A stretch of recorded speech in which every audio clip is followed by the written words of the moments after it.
Hot అంశాలపైన debate hot topic స్వాగతం. ప్రస్తుతం మనతో పాటు ఉన్నటువంటి అతిథుల్ని పరిచయం చేస్తాను. ఈడ రాజశేఖర్ రెడ్డి వైఎస్ఆర్ కాంగ్రెస్ పార్టీ అధికార ప్రతినిధి ప్రస్తుతం మనతో పాటు లైవ్లో జాయిన్ అవుతున్నారు. డాక్టర్ శరత్ కుమార్ జనసేన అధికార ప్రతినిధి ప్రస్తుతం మనతో పాటు లైవ్లో జాయిన్ అవుతున్నారు. అలాగే కేఎస్ ప్రసాద్ రాజకీయ విశ్లేషకులు కూడా మనతో పాటు లైవ్లో జాయిన్ అవుతున్నారు. మరి కాసేపట్లో సుహాసిని ఆనంద్ భారతీయ జనతా పార్టీ అధికార ప్రతినిధితో పాటుగా ఉమేష్ చంద్ర హైకోర్టు అడ్వకేట్ కూడా మనతో పాటు లైవ్లో జాయిన్ అవుతారు. రెండు అంశాలకు సంబంధించినటువంటి చర్చ చూద్దాం. ఒకటి, ఎంపీటీసీ జెడ్పీటీసీ ఎన్నికలకు సంబంధించి జనసేన భారతీయ జనతా పార్టీ వేసినటువంటి పిటిషన్ల మీద విచారణ జరిపినటువంటి కోర్టు తీర్పుని రిజర్వ్ చేసింది. ఆ తీర్పు ఈరోజు వెలువడబోతుంది. అదే సందర్భంలో ఎంపీటీసీ జెడ్పీటీసీ ఎన్నికలకి ఈవేళతో ఎన్నికల ప్రచార ఘట్టం ముగియబోతోంది. ఎల్లుండే ఎన్నికలు జరగబోతున్నాయి. మరి ఎల్లుండి ఎన్నికలు జరుగుతుండగా ఈవేళ ఎన్నికల రద్దుకి ఏమైనా పరిస్థితులు ఉన్నాయా, ఆ విధమైనటువంటి వాతావరణం ఉందా? ఈ అంశానికి సంబంధించినటువంటి చర్చ చూద్దాం. రెండో వైపున విజయమ్మ గారు నిన్న రాసినటువంటి బహిరంగ లేఖ, తమ కుటుంబాన్ని టార్గెట్ చేస్తున్నారని, వైఎస్ వివేకానందరెడ్డి హత్యకి సంబంధించినటువంటి అంశంలో సరైనటువంటి న్యాయం జరగాలనే తాము కోరుకుంటున్నామన్నటువంటిది ఆమె రాసినటువంటి బహిరంగ లేఖ సారాంశం. ఈ రెండు అంశాలకు సంబంధించినటువంటి చర్చ చూద్దాం. ముందుగా ప్రసాద్ గారు, ఈవేళ ఎంపీటీసీ జెడ్పీటీసీ ఎన్నికలకు సంబంధించి ఏమయ్యేటువంటి అవకాశం ఉంది? వాయిదా వేసి మళ్ళీ మొదటి నుంచి తీసుకురావడానికి అవకాశం ఉంటుందా? ముందుగా ప్రైవేట్ ప్రేక్షకులకు నమస్కారం అండి. ప్యానల్లో ఉన్న పెద్దలకి మీకు కూడా నమస్తే అండి. ఇక్కడ గతంలో ఈ నిమ్మగడ్డ రమేష్ కుమార్ సుప్రీంకోర్టుకి సబ్మిట్ చేసిన అఫిడవిట్ అంటే ఎక్కడ నేను ఎలక్షన్స్ ఆపానో అక్కడి నుంచి కంటిన్యూ చేస్తానని ఒకటి. రెండోది, మొన్న కోర్టు తీర్పు కూడా చాలా కేటగారికల్గా ఇచ్చింది. యునానిమస్గా ఎలక్ట్ అయిన వాళ్ళందరికీ ఫామ్ 10 ఇవ్వని చెప్పడం. ఆ తర్వాత పరిణామాల్లో నిమ్మగడ్డ రమేష్ కుమార్ గారు రిటైర్ అవ్వడం అండ్ సబ్సిక్వెంట్గా కొత్త ఈసీ టేక్ ఓవర్ చేసిన తర్వాత ఈ పరిణామాలు చూస్తే రేపు నాకు తెలిసినంత వరకు, అంటే నాకున్న పరిజ్ఞానం ప్రకారం, ఈ జనసేన అండ్ బీజేపీ ఏదైతే కోర్టులో కేసు వేసిందో దానికి ఏ విధంగానూ ఫేవరబుల్ తీర్పు అయితే రాదండి so far. And most probably ఈ ఎలక్షన్స్ అయితే డెఫినెట్గా అవుతాయి అండ్ దీనికైతే నిరాటకంగా జరిగే ప్రక్రియకే దోహదం చేస్తాయని చెప్పొచ్చు. అండ్ స్థానిక ఒక పక్కన ఏకగ్రీవాలకి అనుమతి ఇవ్వమన్నటువంటి న్యాయస్థానమే రెండో పక్కన ఇది కూడా అలౌ చేసింది, అంటే మళ్ళీ మొదటి నుంచి అన్నటువంటిది. అప్పుడు ఏం జరగడానికి అవకాశం ఉందంటారు? అంటే జరగడానికంటే ఏకగ్రీవాలని కనుక జస్టిఫై చేయకుండా దాని మీద తీర్పు కనుక రిజర్వ్ చేసి ఉంటేనండి రేపు జరిగే పరిణామాన్ని ఇంకొక విధంగా ఆలోచించవచ్చు.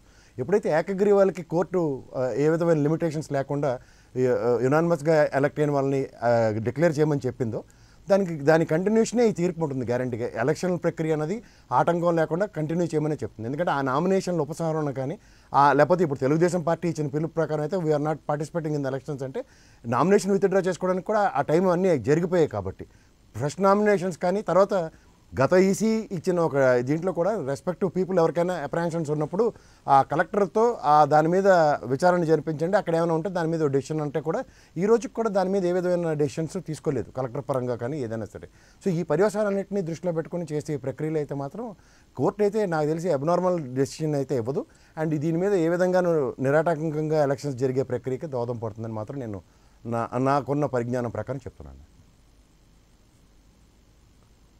అంటే ఇక్కడే సాధారణంగా కలెక్టర్లకి నివేదికలు ఇచ్చినప్పుడు, కలెక్టర్లని నివేదికలు అడగడం, కలెక్టర్లు నివేదికలు ఇచ్చినప్పుడు స్పష్టత లేకపోతే, ఇంకొకటి ఏంటంటే ఫ్రెష్ అంటే ఆ ఏకగ్రీవాలు పక్కన పెట్టేసేసి మళ్ళీ ఫ్రెష్గా నామినేషన్స్ అంటే అయ్యి వరకు ఓకే చేసుకుని మిగతా వాటికి నామినేషన్ల ఘట్టం అట్లాగే ఓటర్ల రిజిస్ట్రేషన్ ఈ రెండు అడుగుతున్నది. ఇది అవేమన్నా అవకాశం ఉంటుంది? ఎందుకంటే మొన్న న్యాయమూర్తి గారు ఆ మొక్క అడిగారు, ఎంతమంది ఎన్ని లక్షల మందికి అవకాశం కోల్పోయినట్టు అవుతుంది, వాళ్ళకి ఇవ్వడానికి ఏమన్నా ఇబ్బంది అని అడిగారు అన్నటువంటిది కూడా ఆ రోజున విన్నాం.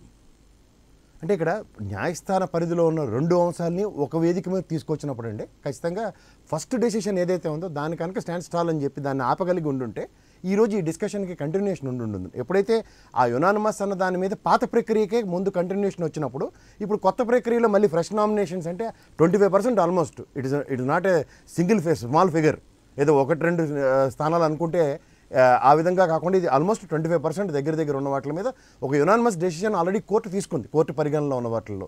సో మిగిలిన 75%కి జరగబోయే ఎలక్షన్స్లో ఆ ప్రక్రియని కంటిన్యూ చేసేదే. అండ్ తర్వాత నిమ్మగడ్డ రమేష్ కుమార్ గారు లాస్ట్ టైం మనం సుప్రీంకోర్టులో ఆయన ఎఫిడవిట్ ఇచ్చింది కూడా ఈ ప్రక్రియ ఎక్కడైతే ఆగిందో అక్కడి నుంచి కంటిన్యూ చేస్తామని చెప్పారు తప్ప దీనికి ఫ్రెష్ నోటిఫికేషన్ అని కానీ దానికి సంబంధించింది ఏది లేదు.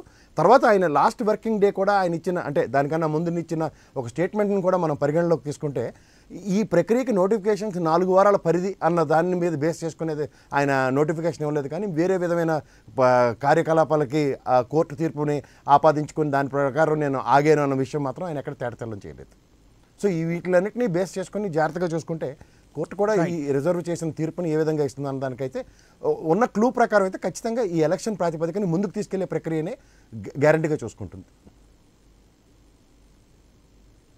రైట్. డాక్టర్ శరత్ గారు ఏమంటారు? ముందుగా ప్యానెల్లో ఉన్న ప్రజలందరికీ నమస్కారం అండి. వాస్తవాలు అనేది ఈ నామినేషన్స్ కంటెస్టింగ్ క్యాండిడేట్స్ అందరినీ ఇబ్బంది పెట్టడం అనేది జరిగిన కాలంలో అందరికీ తెలిసిందేనండి. సో చాలా పార్టీల నుంచి కంటెస్టెంట్స్ ఎవరైతే వాళ్ళ నామినేషన్ సబ్మిట్ చేద్దాం అనుకుంటున్నారో అప్పట్లో ఉన్న గవర్నమెంట్ వాళ్ళకు ఉన్న బలాబలాలు లేకపోతే వాళ్ళకున్న ప్రభుత్వం నుంచి లేకపోతే పోలీసుల నుంచి ఉన్న పవర్ వల్ల అందరినీ భయపెట్టి భయభ్రాంతులకు గురి చేసి ఖచ్చితంగా మాత్రం ఇబ్బందులు అనేది గురి చేశారు. సో దాని పరంగానే సబ్సిక్వెంట్ గా పార్టీలు, మా పార్టీ కానీ భారతీయ జనతా పార్టీ కానీ ఈ కోర్టులో అనేది పిటిషన్ అనేది సబ్మిట్ చేసి ఎలక్షన్ రీనోటిఫికేషన్ అనేది ఇస్తే కనుక ఖచ్చితంగా బాగుంటుంది అనే పాయింట్ అనేది స్పెసిఫై చేశారు. ఇక్కడ యాక్చువల్గా ఏంటంటే అండి, ఫ్రీడమ్, లిబర్టీ అనేది ఇండియన్ కాన్స్టిట్యూషన్ ఇచ్చిన మనకు ఆప్షన్స్ అయినా సరే ఈ పరిస్థితులు ఒక విధంగా కోర్టు 243K ప్రకారం కానీ లేకపోతే వేరే సిచ్యువేషన్స్ ప్రకారం కానీ ఒక్కసారి నోటిఫికేషన్ అనేది ఇష్యూ చేసిన తర్వాత until it will come to an end we will not interfere అనేది అంతకుముందు చెప్పు ఉన్నారండి. కాకపోతే ఒక ఆప్షన్ కింద కలెక్టర్స్ కానీ ఆర్టీఓస్ కానీ ఏమన్నా ప్లీడ్స్ ఉంటే కనుక సబ్మిట్ చేయండి, ఏమన్నా ఎక్కడైనా సరే ఇబ్బందులు ఉంటే కనుక చెప్పండి అన్నారు. అన్ఫార్చునేట్లీ మా తరపు నుంచి, మా కార్యకర్తల తరపు నుంచి కూడా అటువంటి సబ్మిషన్స్ చేసినా సరే ఈ రోజు వరకు కూడా దాని నుంచి ఏమీ అవుట్కమ్స్ అనేది లేదండి. బికాజ్ ఎందుకంటే ఈ ప్రభుత్వ అధికారులు అందరూ కూడా గవర్నమెంట్ అండర్లోనే ఉండి పని చేస్తూ ఉండడం వలన వాళ్ళు కూడా ఏంటంటే రిస్క్ మాకెందుకులే అనే ఉద్దేశంతో ఈ ప్లీడ్స్ తీసుకుని అట్లా పక్కన పెట్టేశారు తప్పితే దానిపైన జస్టిఫికేషన్ చేయలేదు. దానివల్ల లాభం అనేది నిజంగా ఎవరైతే నష్టపోయారో వాళ్ళకి జరగలేదు. సో ఇవన్నీ ఒక దృష్టిలో ఉంటే కనుక ఒక చిన్న పాయింట్, సో ఇప్పుడు 52% వరకు విమెన్ అనేది ఉన్నారు, ఒక 70% వరకు విమెన్స్ అనేది సీట్స్ అనేది జెడ్పీటీసీలో రిజర్వేషన్ ప్రకారం ఇచ్చున్నారండి. ఇప్పుడు జనరల్ గా గవర్నమెంట్ అనేది ఎప్పుడైతే విమెన్స్ కి సపోర్ట్ చేద్దాము, విమెన్స్ ని లేకపోతే అండర్ డెవలప్డ్ సిటిజన్స్ ని ఎవరన్నా బెనిఫిట్ చేద్దాం అనుకున్నప్పుడు ఈ ప్రస్తుతం గవర్నమెంట్ కూడా ఒక విధంగా ముందుకు వచ్చి అందరికీ న్యాయం జరగాలనే ఉద్దేశం చేయాలి. బట్ అవన్నీ చేయకుండా ఎంతసేపు ఎలక్షన్ ప్రక్రియను ముందుకు తీసుకువెళ్లాలనే చూస్తున్నారు. అలాగే కోర్టులు కూడా ఒక విధంగా అన్ని కూడా ఆలోచించి ఎవరైతే ఆల్రెడీ యునానిమస్ గా ఎలక్ట్ అయ్యారో వాళ్ళకి ఖచ్చితంగా బ్యాక్ స్టెప్ వేసే పరిస్థితి లేదని స్పెసిఫై చేసి తీర్పు అనేది రిజర్వ్ లో పెట్టారండి. ఈ రిజర్వ్ లో పెట్టి కూడా ఏంటంటే, ఎందుకంటే వాళ్ళు ఇచ్చిన maybe court state election commission గారిని మళ్ళీ ఎఫిడవిట్ సబ్మిట్ చేయడం కానీ లేకపోతే కనుక జరిగిన దానికి ఆన్సర్ చెప్పమనడం కానీ అడిగారు. ఎందుకంటే రైట్ టు ఫెయిర్ హియరింగ్ అనేది బోత్ పార్టీస్ అనేది ఇవ్వాలి, లేకపోతే సిచ్యువేషన్స్ అని అబ్జర్వ్ చేయాలనే ఉద్దేశంతోనే అది హోల్డ్ చేశారు. బట్ నిజంగా కనుక కోర్టు ఆలోచించి జరిగిన అవకతవకల్ని లేకపోతే సబ్మిట్ చేసిన పిటిషన్స్ ని అన్ని తీసుకొని కనుక అబ్జర్వ్ చేస్తే ఖచ్చితంగా ప్రజలకే న్యాయం జరుగుతుందండి. ఎందుకంటే ఎవరైతే కంటెస్ట్ చేస్తామనే ఉద్దేశంతో ఉన్నారో లేకపోతే నామినేషన్ వేయలేని పరిస్థితుల్లో ప్రభుత్వం చేసిన భయభ్రాంతులకి ఇబ్బందుల వల్ల చేయలేకపోయారో వాళ్ళందరికీ కూడా లాభం జరిగే పరిస్థితి ఎక్కువ ఉంటుందండి. సో ఈ విధంగా ఆలోచించి కోర్టులు కనుక ఈ రోజు నామినేషన్ కి, ఈ రోజు మన ఈ ప్రచారానికి లాస్ట్ డేట్ అవుతుంది, ప్లస్ అలాగే ఈ రోజు అవకాశం వస్తే కనుక మళ్ళీ రీనోటిఫికేషన్ వస్తే కనుక నిజంగా మాత్రం బాగుంటుందని కూడా మేము ఆ పార్టీ తరపు నుంచి ఎదురు చూస్తున్నామండి ఒక విధంగా. రైట్. ఇక్కడ ఒక డౌట్ ఏంటంటే, సాధారణంగా మనం ఇన్ జనరల్ కంప్లైంట్స్, ఇన్ జనరల్గా రిప్రజెంటేషన్స్ ప్రతి ఎన్నికల్లో కూడా అరాచకం జరిగిపోతుంది, దుర్మార్గం జరిగిపోతుంది, ఇట్లాంటివి ఇవ్వడము, ఈ ప్రజాస్వామ్యం చచ్చిపోయిందని చెప్పడం ఇవన్నీ సహజంగా జరుగుతుంటాయి. బట్ ఒక టెక్నికల్ ప్రొసీజర్ ఉంది. ఏంటి, ఎక్కడన్నా తేడా జరిగితే స్పెసిఫిక్ ఇష్యూ మీదన మనం ఇక్కడ స్పెషల్ పిటిషన్ వేసుకోవచ్చు, ఎలక్షన్ పిటిషన్ అనేటువంటి. ఎలక్షన్ పిటిషన్ అనేది ఏ అభ్యర్థికి అభ్యర్థి విడిగా వేయాలి. ఇప్పుడు మీరు మున్సిపల్ కార్పొరేషన్ ఎన్నికల మీద అబ్జెక్షన్ రైట్ చేశారు, ఇంతకుముందు ఇట్లాగే జరిగినాయి అనేది. అట్లాగే ఇప్పుడు దీని మీద కూడా ఎంపీటీసీ జెడ్పీటీసీ మీద కూడా రైట్ చేశారు ఏకగ్రీవాల విషయంలో. కానీ మీరు ఇన్ జనరల్ పిటిషన్స్ వేస్తున్నారు, కానీ ఎలక్షన్ పిటిషన్ మొన్నటిసారే కోర్టు తీర్పు ఇచ్చింది, ఆ ఎలక్షన్ పిటిషన్స్ ద్వారా డెసిషన్ తీసుకోవచ్చు, అది ఈసీ చెప్పేది కాదు, మేము చెప్తాము, మా న్యాయ వ్యవస్థ చెప్తుంది అనేటువంటి. అట్లాంటిది ఏదన్నా ప్లాన్ చేస్తున్నారా, లేదు ఇది ఒక టోటల్గా ఇన్ జనరల్గా చూడమని చెప్తారా? సార్ మీరు చెప్పింది కరెక్ట్ సార్. ఎలక్షన్ పిటిషన్ అనే ఆప్షన్ అనేది మనకి ఇండియన్ కాన్స్టిట్యూషన్ ఇచ్చిన దాని ప్రకారం, లేకపోతే కనుక పీపుల్స్ యాక్ట్ ప్రకారం మనకు ఫోర్ డిఫరెంట్ మీన్స్ లో వేసుకోవచ్చండి. ఒకటి, క్యాండిడేట్ కనుక డిస్క్వాలిఫై అయినా సరే, లేకపోతే కనుక పోలింగ్ ఏజెంట్ కనుక ఏదైనా అవకతవకలు చేసినా సరే, లేకపోతే కనుక ఖచ్చితంగా ఈ క్యాండిడేట్ అనే వాళ్ళు ఎలక్టర్ కానీ లేకపోతే కనుక కంటెస్ట్ చేసిన వాళ్ళు కానీ ఎవరైనా సరే క్యాండిడేట్ నామినేషన్ పత్రంలో ఏదైనా తప్పు చేసినా సరే, వాటన్నిటిని దృష్టిలో పెట్టుకుని 4 విధాలుగా ఖచ్చితంగా ఎలక్షన్ పిటిషన్కి వెళ్ళొచ్చు. అది కూడా ఏంటంటే ఎలక్ట్ అయిన 45 డేస్ తర్వాత వెళ్ళవలసిన అవసరం అనేది ఉందండి. కాకపోతే ఏంటంటే ఇప్పుడు ఒక చోట జరిగితే 2 చోట్ల జరిగితే ఖచ్చితంగా మనం ముందుకు వెళ్ళడానికి అనేది అవకాశం అనేది ఉంటుందండి. ఎందుకంటే ఈ స్పెసిఫిక్ టెక్నికల్ ప్రొసీజర్ ప్రకారం 1, 2, 3, 4 అయితే చేయొచ్చు. ఇక్కడ ఏంటంటే వందల్లో వేలల్లో ఉందండి డిఫరెన్స్ అనేది. సో అన్ని చోట్ల వెళ్ళడానికి ఇక్కడ పార్టీ తరపు నుంచి ఇక్కడే సార్, ఇక్కడే నేను అనే పాయింట్ శరత్ గారు, ఇప్పుడు వేలాది ఇష్యూస్ జరిగినాయి, అంటే వేలాది ఎన్నికలు జరిగినాయి అక్కడ. ఏది కౌన్సిలర్లు, కార్పొరేటర్లు, సర్పంచులు, వార్డు మెంబర్లు, ఇట్లాంటి అలాగే అన్ని చోట్ల జరగవు కదా. ఇప్పుడు మనమే అంటాం కదా, న్యాయం అనేటువంటిది క్లియర్గా ఉండాలనేటువంటిది.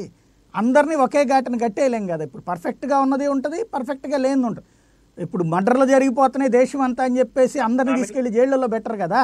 మర్డర్ ఎక్కడ జరిగిందో అక్కడే దర్యాప్తు చేస్తారు, కత్తిపోటు ఎక్కడ జరిగిందో అక్కడే దర్యాప్తు చేస్తారు. అంతేగాని కనబడ్డ వాళ్ళందరినీ జైళ్ళలో పెట్టి మర్డర్లు జరుగుతున్నాయి కాబట్టి మిమ్మల్ని అందరినీ జైళ్ళలో ఉంచుతున్నామంటారా? ఇప్పుడు అంతే కదా. ఎలక్షన్ పిటిషన్ అనేది ఎక్కడ స్పెసిఫిక్గా, అక్కడ 100 జరగనియండి, 1000 జరగనియండి, ఎక్కడ జరిగిందో అక్కడ వేయాలి, ఎక్కడ దొంగతనం జరిగిందో అక్కడ వేయాలి. కానీ మాకు దగ్గరలో ఉన్న చోట ఎత్తుకుతామంటే కుదరదు కదా. అలాంటి ఒక సిస్టమ్ని ఎందుకు మీరు డెవలప్ చేసుకోవట్లేదు? నిజమైన న్యాయం జరగాలంటే అది కదా మెయిన్ పాయింట్. సార్ మీరు చెప్పింది చాలా కరెక్ట్. మళ్ళీ మీరు చెప్పిన దానికి నేను మళ్ళీ ఆన్సర్ అదే చెప్తున్నానండి.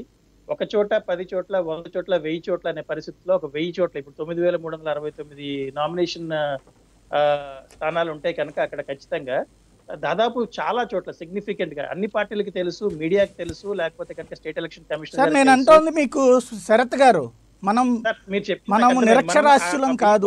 554 పార్లమెంటు నియోజకవర్గాలలో ఒక 10 నియోజకవర్గాల్లోనో 20 నియోజకవర్గాల్లోనో గొడవ జరిగిందని 554 రద్దు చేసి ఎన్నికలు ఎవరు బెటరు.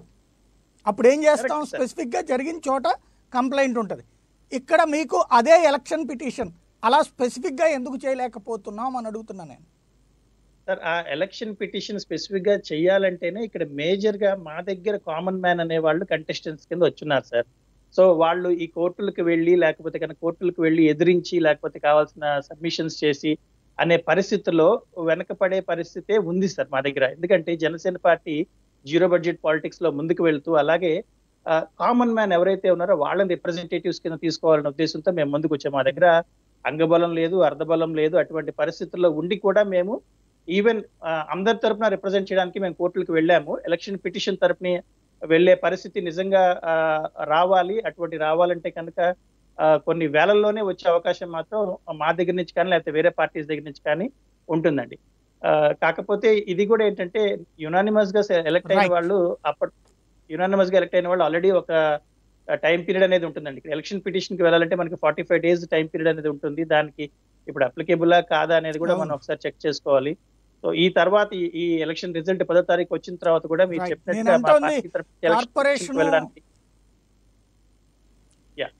సో ఈ కార్పొరేషన్ వాటిలో ఎక్కడైనా సరే ఒకటే సార్, మా దగ్గర కామన్ మ్యాన్ అనేది మమ్మల్ని రిప్రజెంట్ చేస్తున్నారు. దానివల్లే మేము పొటెన్షియల్ గా లేకపోవడం వల్ల, ఫైనాన్షియల్ గా ఫిట్ కాకపోవడం వల్ల మేము ముందుకు వెళ్లాల్సిన పరిస్థితి అనేది. శరత్ గారు ఇక్కడ ఒక్క మాట గుర్తుపెట్టుకోండి. సింపథెటిక్ డైలాగ్ అనేటువంటిది కేవలం డిబేట్లలో పనికొస్తుంది. ఇప్పుడు దాంట్లో అంబానీ అదానీలు ఏం పోటీ చేయట్లేదు, వైఎస్ఆర్ కాంగ్రెస్ పార్టీనో తెలుగుదేశం పార్టీ తరఫున చేసే చోట. వాళ్ళల్లో కూడా ఇడ్లీలు అమ్ముకునే వాళ్ళు ఉన్నారు, హోటళ్ళు నడిపే వాళ్ళు ఉన్నారు, చిన్న చిన్న చిల్లర కొట్లు నడుపుకునే వాళ్ళు ఉన్నారు. అన్ని స్థానిక ఎన్నికలు అంటే స్థానికంగా ఉన్నోళ్ళే పోటీలో ఉంటారు. ఇక్కడ బేసిక్ కాన్సెప్ట్ ఏంటంటే వాళ్ళకి పార్టీ అన్నది ముఖ్యం. పార్టీ అనేటువంటిది చూడాల్సింది, మీకు లీగల్ వింగ్ ఉంది, వాళ్ళకి ఓ లీగల్ వింగ్ ఉంది. చూడాల్సింది అవి, మన లీగల్ వింగ్ మన వాళ్ళకి హెల్ప్ చేయాలి, అంతే కదా. మనం జనాలు సానుభూతి వ్యక్తం చెయ్యరు ఇట్లాంటి వాటిట్లో. కొట్లాట రాజకీయం అంటేనే కదా సార్. కరెక్టే సార్, సీనియర్ జర్నలిస్ట్ కింద మీరు చెప్పిన పాయింట్ కరెక్ట్. ఎందుకంటే అన్ని పార్టీల నుంచి అన్ని కేటగిరీస్ నుంచి ఉన్నారు. కాకపోతే ఇక్కడ మీరు ఒక పాయింట్ స్పెసిఫిక్ గా అబ్జర్వ్ చేయాల్సింది ఏంటంటే, ఇప్పుడు ఆ క్యాండిడేట్ కనుక ఎలక్షన్ పిటిషన్ వేసి ముందుకు వెళ్తే గవర్నమెంట్ చేసే పరిస్థితులు, గవర్నమెంట్ వాళ్ళని ప్రెషరైజ్ చేసే పరిస్థితులని తట్టుకుండే పరిస్థితుల్లో కంటెస్ట్ చేసిన పరిస్థితి ఇక్కడే మళ్ళీ మీరు శరత్ గారు లాజిక్ మిస్ అవుతున్నది ఒక్కటే.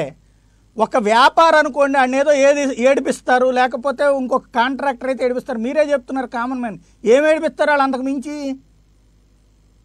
కామన్ మ్యాన్ ఏం ఏడిపిస్తారు సార్ అందులో? సార్ ఇచ్చే బెనిఫిట్స్ ని ఆపేస్తామని ఓపెన్ గా స్టేట్మెంట్స్ చెప్పున్నారు సార్ టీవీలో మంత్రులు, కరస్పాండింగ్ అథారిటీస్. ఏం బెనిఫిట్ ఉండదు అందులో? కామన్ మ్యాన్ కి ఏంది బెనిఫిట్ ఇచ్చేది? 65 ఏళ్ళు దాటిన పెన్షన్ రాదు ఆయనకి, ఎలక్షన్ లో పోటీ చేసిన ఆయనకి ఇంకేం బెనిఫిట్ ఆపుతారు చెప్పండి? ఏం బెనిఫిట్ ఇస్తుందంట? సార్ ఎలక్షన్ ఓటేసి వ్యాపారస్తుడికో ఇంకోళ్ళకి ఏదో ఉందంటే ఓ లెక్క ఉంటుంది, వీటిట్లో ఏముంటుందండి బెనిఫిట్ కామన్ మ్యాన్ కి? సార్ వాళ్ళ ఇంట్లో ఆయనకు ఉండకపోతే వాళ్ళ ఇంట్లో పెద్దవాళ్ళు ఉంటే వాళ్ళకి ఆపేసే పరిస్థితులు ఉన్నాయి సార్ ఇక్కడ మీకు. ఎందుకంటే మా ఇక్కడికి వచ్చిన ప్యానెల్లో ఉన్న వాళ్ళందరికీ కూడా మనకు తెలుసు కోర్టు ఉంది కదా, అందుకే కదా కోర్టు ఉంది. సార్ ఒక విషయం, 2 విషయాలు అందుకే కదా సార్ కోర్టు ఉంది. దానికి భయపడిపోయాగాడికి ఇంకెందుకు నాయకులు? సార్ పిటిషన్ అనేది, ఎలక్షన్ పిటిషన్ అనేది మనం లీగల్ టీమ్స్ నుంచి వేయటానికి ఉన్నప్పుడు కూడా కరెస్పాండింగ్ ఎలక్టర్ కానీ లేకపోతే కంటెస్టెంట్ కానీ ముందుకు రావాలి సార్. మాకెందుకు అనే పరిస్థితుల్లో కూడా ఈ రోజు వీళ్ళు పెట్టే భయభ్రాంతులకి వల్ల ఆగిపోయిన పరిస్థితి ఉంది సార్. అది ఎందుకంటే ఒక విషయంలో పార్టీ నుంచి పూర్తి అండ ఉంది, లీగల్ టీమ్స్ నుంచి పూర్తి అండ, కాకపోతే కంటెస్టెంట్స్ దగ్గర నుంచి మాత్రం మళ్ళీ వాళ్లే పిటిషన్ వేయాలి. కాబట్టి ఎలక్షన్ పిటిషన్ అనేది వాళ్ళ రైట్, కాబట్టి అక్కడ హోల్డ్ అయ్యే పరిస్థితి కూడా ఉన్న లోకల్ సినారియాస్ లో జరుగుతుంది సార్. రైట్. రాజశేఖర రెడ్డి గారు ఏమంటారు? మీరు అంతగా భయపెట్టేస్తున్నారు, దుర్మార్గంగా వేధిస్తున్నారు అన్నది. సార్ అందరికీ నమస్కారం. సాయి గారు ప్రతిపక్షాల యొక్క బేలతనము, వాళ్ళ యొక్క చేతగానితనము వాళ్ళ మాటల్లోనే స్పష్టంగా కనిపిస్తూ ఉంది. ఇంత దారుణంగా ప్రతిపక్షాలు మన ఆంధ్రప్రదేశ్లో ఉండడం అనేది నిజంగా ఒక దౌర్భాగ్యమైన పరిస్థితి. ఒక పక్కనేమో అంగబలం లేదు, అర్ధబలం లేదని ఒక పక్క జనసేన నాయకులు చెప్తా ఉన్నారు. ఒక పక్కనేమో వాళ్ళ నాయకుడేమో నేను కోట్లు ట్యాక్స్ కడుతున్నాను సినిమాల్లో, అవి వదులుకొని ఇక్కడికి వచ్చానంటారు. ఇక్కడ ఇవన్నీ ఎక్కడంటే నాయకుడు చెప్పేదానికి, వాళ్ళ ఫాలోవర్స్ చెప్పడానికి, జనాలు అనుకున్న దానికి ఎక్కడ సంబంధం లేకుండా మాట్లాడి సింపతి కోసం ప్రయత్నాలు చేస్తుంటే రాజకీయ నాయకుడిగా లేదంటే ఒక పార్టీగా అర్ధమ స్థాయికి వెళ్ళడం అనేది సహజం. పెద్దది ఇదేం ప్రజలకు పెద్ద తెలియదేం కాదు. ఇక్కడ కావాల్సింది అంగబలమో అర్ధబలమో కాదు సార్. రాజకీయ పార్టీలకి ప్రజాబలం ఉండాలి. ప్రజాబలం ఉన్ననాడు ఏ పార్టీ అయినా ఖచ్చితంగా ఒక ఎన్నికలు కాకపోతే ఇంకొక ఎన్నికలుగా నెగ్గుకు రాగలుగుతుంది. అది లేకుండా ఎంతసేపు ఏ పార్టీతో పోదాము, ఏ ఎండక గొడుగు పట్టినట్టుగా ఎప్పటికప్పుడు విధానాలు మార్చుకోవడము, ఏ పార్టీ స్టాండర్డ్స్ కూడా కరెక్ట్గా ఫాలో అవ్వకపోవడం, తనకంటూ ఒక సొంత స్టాండర్డ్స్ లేకపోవడం వల్ల ఇదంతా జరుగుతూ ఉంది. ఒక పార్టీ పేరు చెప్పమని జనసేన పార్టీని స్టాండర్డ్గా నిలబడింది, కొన్ని సొంతంగా ఏనాడైనా కంటెస్ట్ చేశారా? 10 ఏళ్ళు అవుతుంది రాజకీయాల్లోకి వచ్చి ఈ పార్టీ పుట్టి. దాదాపు ఆయన రాజకీయాలు ఉండి వాళ్ళ నాయకుడు ఉండి ఏ రోజైనా సొంతంగా ఇది నా ఎజెండా, ఇది నా స్టాండర్డ్, వాట్ ఎవర్ కమ్స్ నేను పోటీ చేస్తాను సింగిల్గా, ప్రజాబలాన్ని పెంచుకుంటానని ఏనాడైనా అన్నారా? ఎంతసేపు టీడీపీతో పోదామా, లేకపోతే సిపిఐతో పోదామా, సిపిఎంతో పోదామా, బిఎస్పితో పోదామా, లేకపోతే తెలుగుదేశంతో పోదామా, ఇంతసేపు ఇదే గోల. కానీ ప్రజల అండ చూసుకొని ప్రజాబలం పెంచుకుందాని ఏనాడు లేదు. మనకు ఒక సామెత కూడా ఉంది, అండ ఉంటే కొండనైనా బద్దలు కొట్టొచ్చని. సో ప్రజాబలం ఉంది కాబట్టి జగన్మోహన్ రెడ్డి గారు ప్రజల మనసుకు చేరుకున్నారు, కాబట్టి ప్రజల్లో ఉండగలిగారు, కాబట్టి ప్రజలు ఏం కోరుకుంటున్నారో తను తెలుసుకోగలిగారు, కాబట్టి ఈ రోజు తిరుగులేని మహానాయకుడిగా ఎదిగారు. ఆ క్రమంలో తాను ఇచ్చిన మేనిఫెస్టో ప్రకారం కానివ్వండి, మేనిఫెస్టో లేని అంశాలు కూడా ఈరోజు ప్రజలందరికీ ఇచ్చే ఆ సంక్షేమ ఫలాలు కానీ, అభివృద్ధి పథం కానీ చూపిస్తారు. డైవర్ట్ అవుతున్నాను రాజశేఖర రెడ్డి గారు. ఇక్కడ ఒక పాయింట్, సార్ చెప్పండి. రాజశేఖర రెడ్డి గారు, ఇక్కడ ఒక పాయింట్ ఏంటంటే, ఈవేళ కోర్టులో తీర్పు రాబోతోంది. ఎన్నికలకు సంబంధించి ఇక్కడ 3 పాయింట్లు. ఒకటి, ఓటర్లు కొంతమంది ఓటు హక్కు వినియోగించుకోలేకపోతున్నారు. అట్లాగే ఈ అవకతవకలు జరిగినాయి అన్నటువంటిది, ఫ్రమ్ ద బిగినింగ్ ఎలక్షన్ జరగాలన్నటువంటిది. మూడవది ఏంటంటే స్పెసిఫిక్గా మొన్నటి జరిగినటువంటి వాటిని కూడా రద్దు చేసి టోటల్గా ఫ్రెష్గా నామినేషన్స్ తీసుకోవాలి, ఆనాడున్న పరిస్థితుల్లో నామినేషన్స్ వేయనివ్వలేదు అనేటువంటిది. ఈ మూడిటి పరిణామాల నేపథ్యంలో ఇంకో పక్కన కోర్టు ఆల్రెడీ విచారణ జరిపి తీర్పు రిజర్వ్ చేసింది. ఇవాళ రోజున జనసేనకు ఒకటి దాని మీద గవర్నమెంట్కి నోటీస్ ఇచ్చింది. ఈవేళ ఏమన్నా ఎన్నికలు ఆగిపోతాయనుకుంటున్నారు? మొన్న ఏలూరులో టైపులో ఎలక్షన్లు జరిపి రిజల్ట్ అనౌన్స్ చేయొద్దు లాంటిదో అది ఇప్పటిదాకా కూడా తేలలేదు. అలాంటి పరిస్థితి ఏమన్నా రాబోతోంది అనుకుంటున్నారా? సాయి గారు, గత తీర్పులు చూసుకున్నా, జరుగుతున్న పరిణామాలు చూసుకున్నా, ఎలక్షన్స్ అయితే ఎక్కడ ఆగే పరిస్థితి అయితే మాకు కనిపించట్లేదు. ఎందుకంటే గతంలో సుప్రీంకోర్టు కూడా ఒకసారి అది నోటిఫికేషన్ ఇష్యూ చేశాక మధ్యలో ఆపడం సరైనది కాదనేది కూడా సందర్భం మన రాష్ట్రంలో కూడా చూసాం. మనం ఎన్నికలు ఆ రోజున వద్దు, పరిస్థితుల వల్ల కొంచెం పోస్ట్ పోన్ చేసుకున్నా అంటే కూడా ఇక్కడే ఒక మంచి పాయింట్ చెప్పారు, మీరే ఆన్సర్ చేయాల్సింది. సుప్రీంకోర్టు అప్పుడు ఏమందంటే ఎన్నికల షెడ్యూల్ 1 month జరపాలంది. 1 month షెడ్యూల్ అన్నటువంటి పాయింట్ ఇక్కడ మిస్ అయింది కదా, అదే కదా అడుగుతోంది, అదే ఇప్పుడు విచారణకు కూడా వచ్చింది. సార్, ఇప్పుడు కోర్టుతో పాటుగా ఎలక్షన్ కమిషన్ ఒక డిస్క్రిషనరీ పవర్ ఉంటుందో మనం వింటూనే ఉన్నాం. గతంలో వీళ్ళు నచ్చినా వీళ్ళు మెచ్చినా నిమ్మగడ్డ రమేష్ కుమార్ గారు ఎంత అడ్డదిడ్డంగా వ్యవహరించినా కూడా మా ప్రజాబలం ఎక్కడా తగ్గలేదు మేము నిరూపించుకున్నాం. ఆ 1 month నోటిఫికేషన్, అందులో ఉన్న కోర్టులో ఉన్న తీర్పులు అనుగుణంగానే ఈరోజు ఎలక్షన్ కమిషన్ నోటిఫికేషన్ ఇచ్చిందని మేము భావిస్తా ఉన్నాం. ఎలక్షన్ వ్యవస్థ నోటిఫికేషన్ రిలీజ్ చేసిన తర్వాత మొన్న వచ్చింది మేడం గారు 1వ తారీఖున, 10వ తారీఖుకి ఎన్నికలు జరుగుతున్నాయి. 1 month అంటే నెలాఖరు దాకా ఆగాలి కదా. నేను అదే సార్ నేను అంటున్నాను. ఇప్పుడు ఆ నోటిఫికేషన్ కూడా మనం ఒకసారి గమనించినట్టయితే నోటిఫికేషన్కి బియాండ్గా లేకపోతే దాన్ని ఎక్సీడ్ అవుతూ ఎవరు కూడా తీర్పులు వెళ్ళరు. ఎందుకంటే ఖచ్చితంగా ప్రత్యేక వ్యవస్థలో ఉన్న వాళ్ళు ఖచ్చితంగా అన్ని వ్యవస్థని గౌరవించుకోవాల్సింది. మొదటి నుంచి మేము చెప్తుంది కూడా అదే, కోర్టులను గౌరవించాలి, ఎలక్షన్ వ్యవస్థని గౌరవించాలి, వ్యవస్థలో ఉన్న యొక్క విధానాలు మనం విధానాల పరంగా పోవాలి. కానీ మనకి విచక్షణ అధికారం ఉంది కదా అనేసి వ్యక్తిగతంగా తీసుకుంటే నిమ్మగడ్డ రమేష్ కుమార్ గారి వ్యవహారంలో ఏ రకంగా జరిగిందో అదే జరుగుతుంది. ఈ రోజు కూడా మేము చెప్పేది అదే. ఈ జెడ్పీటీసీ ఎంపీటీసీ ఎన్నికలు రాజశేఖర్ గారు ఇక్కడే ఒక చిన్న పాయింట్ మిస్ చేస్తున్నారు మీరు. చెప్పండి సార్, చెప్పండి. చిన్న పాయింట్ మిస్ చేస్తున్నది ఏంటంటే, వ్యక్తిని గౌరవించడం, వ్యవస్థను గౌరవించడం అంటే సుప్రీంకోర్టు ఇచ్చిన గైడ్ లైన్స్ని పాటించడం. సుప్రీంకోర్టు ఏమని చెప్పింది, ఎప్పుడైనా పెట్టండి. అప్పుడు నిమ్మగడ్డ గారు చేసిన ఒక తప్పుని సరిదిద్దింది కూడా, ఎన్నికల కోడ్ని రద్దు చేసింది కూడా. ఆ తర్వాత ఎప్పుడు పెట్టినా కూడా షెడ్యూల్ 1 month అంది. ఇక్కడ నిమ్మగడ్డ గారు ఆ 1 month పెట్టలేకపోతున్నాను కాబట్టే ఆయన వెళ్ళిపోయారు. అప్పుడు ఏం చేయాలి, ఈవిడ వచ్చిన తర్వాత టోటల్ షెడ్యూల్ 1 month లెక్కేసుకుని లాస్ట్ 10 daysలో ఈ నోటిఫికేషను ఇదంతా నడవాలి. 20 రోజుల ముందు నుంచి లైన్లోకి రావాలి కదా. అక్కడ మిస్ అయిపోవట్లేదు అది.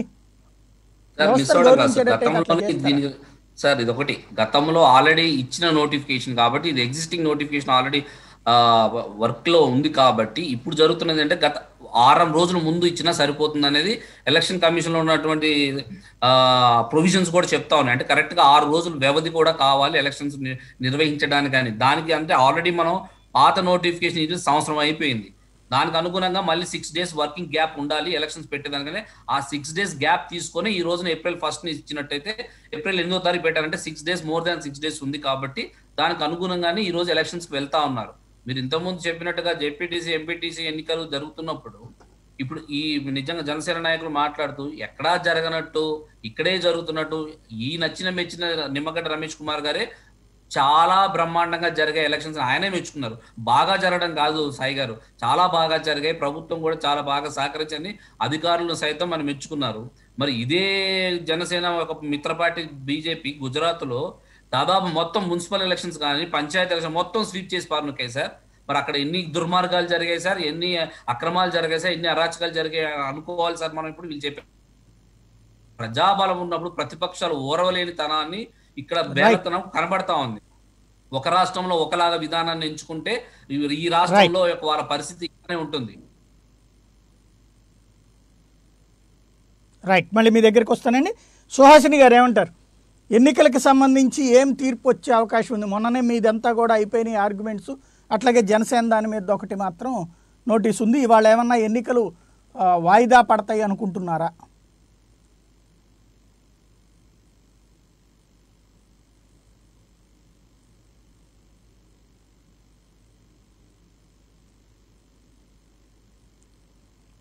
సుహాసిని గారు, నా మాట వినబడుతోందా?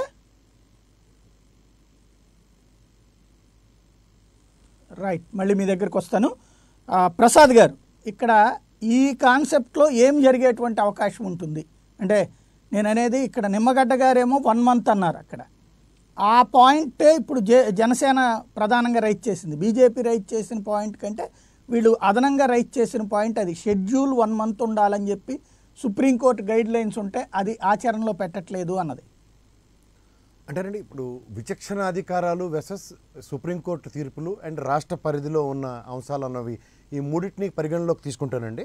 విచక్షణాధికారాలతో ఉన్న ఏ ఎలక్షన్ కమిషనర్ అయినా, గత ఎలక్షన్ కమిషనర్ అవ్వచ్చు, ఈ ఎలక్షన్ కమిషనర్ అవ్వచ్చు, వాటిని ప్రాతిపదికగా తీసుకొని ఒక స్టెప్ ముందుకెళ్ళారు. కానీ వాళ్ళు ఏమి దాని మీద ఇచ్చేయలేదు.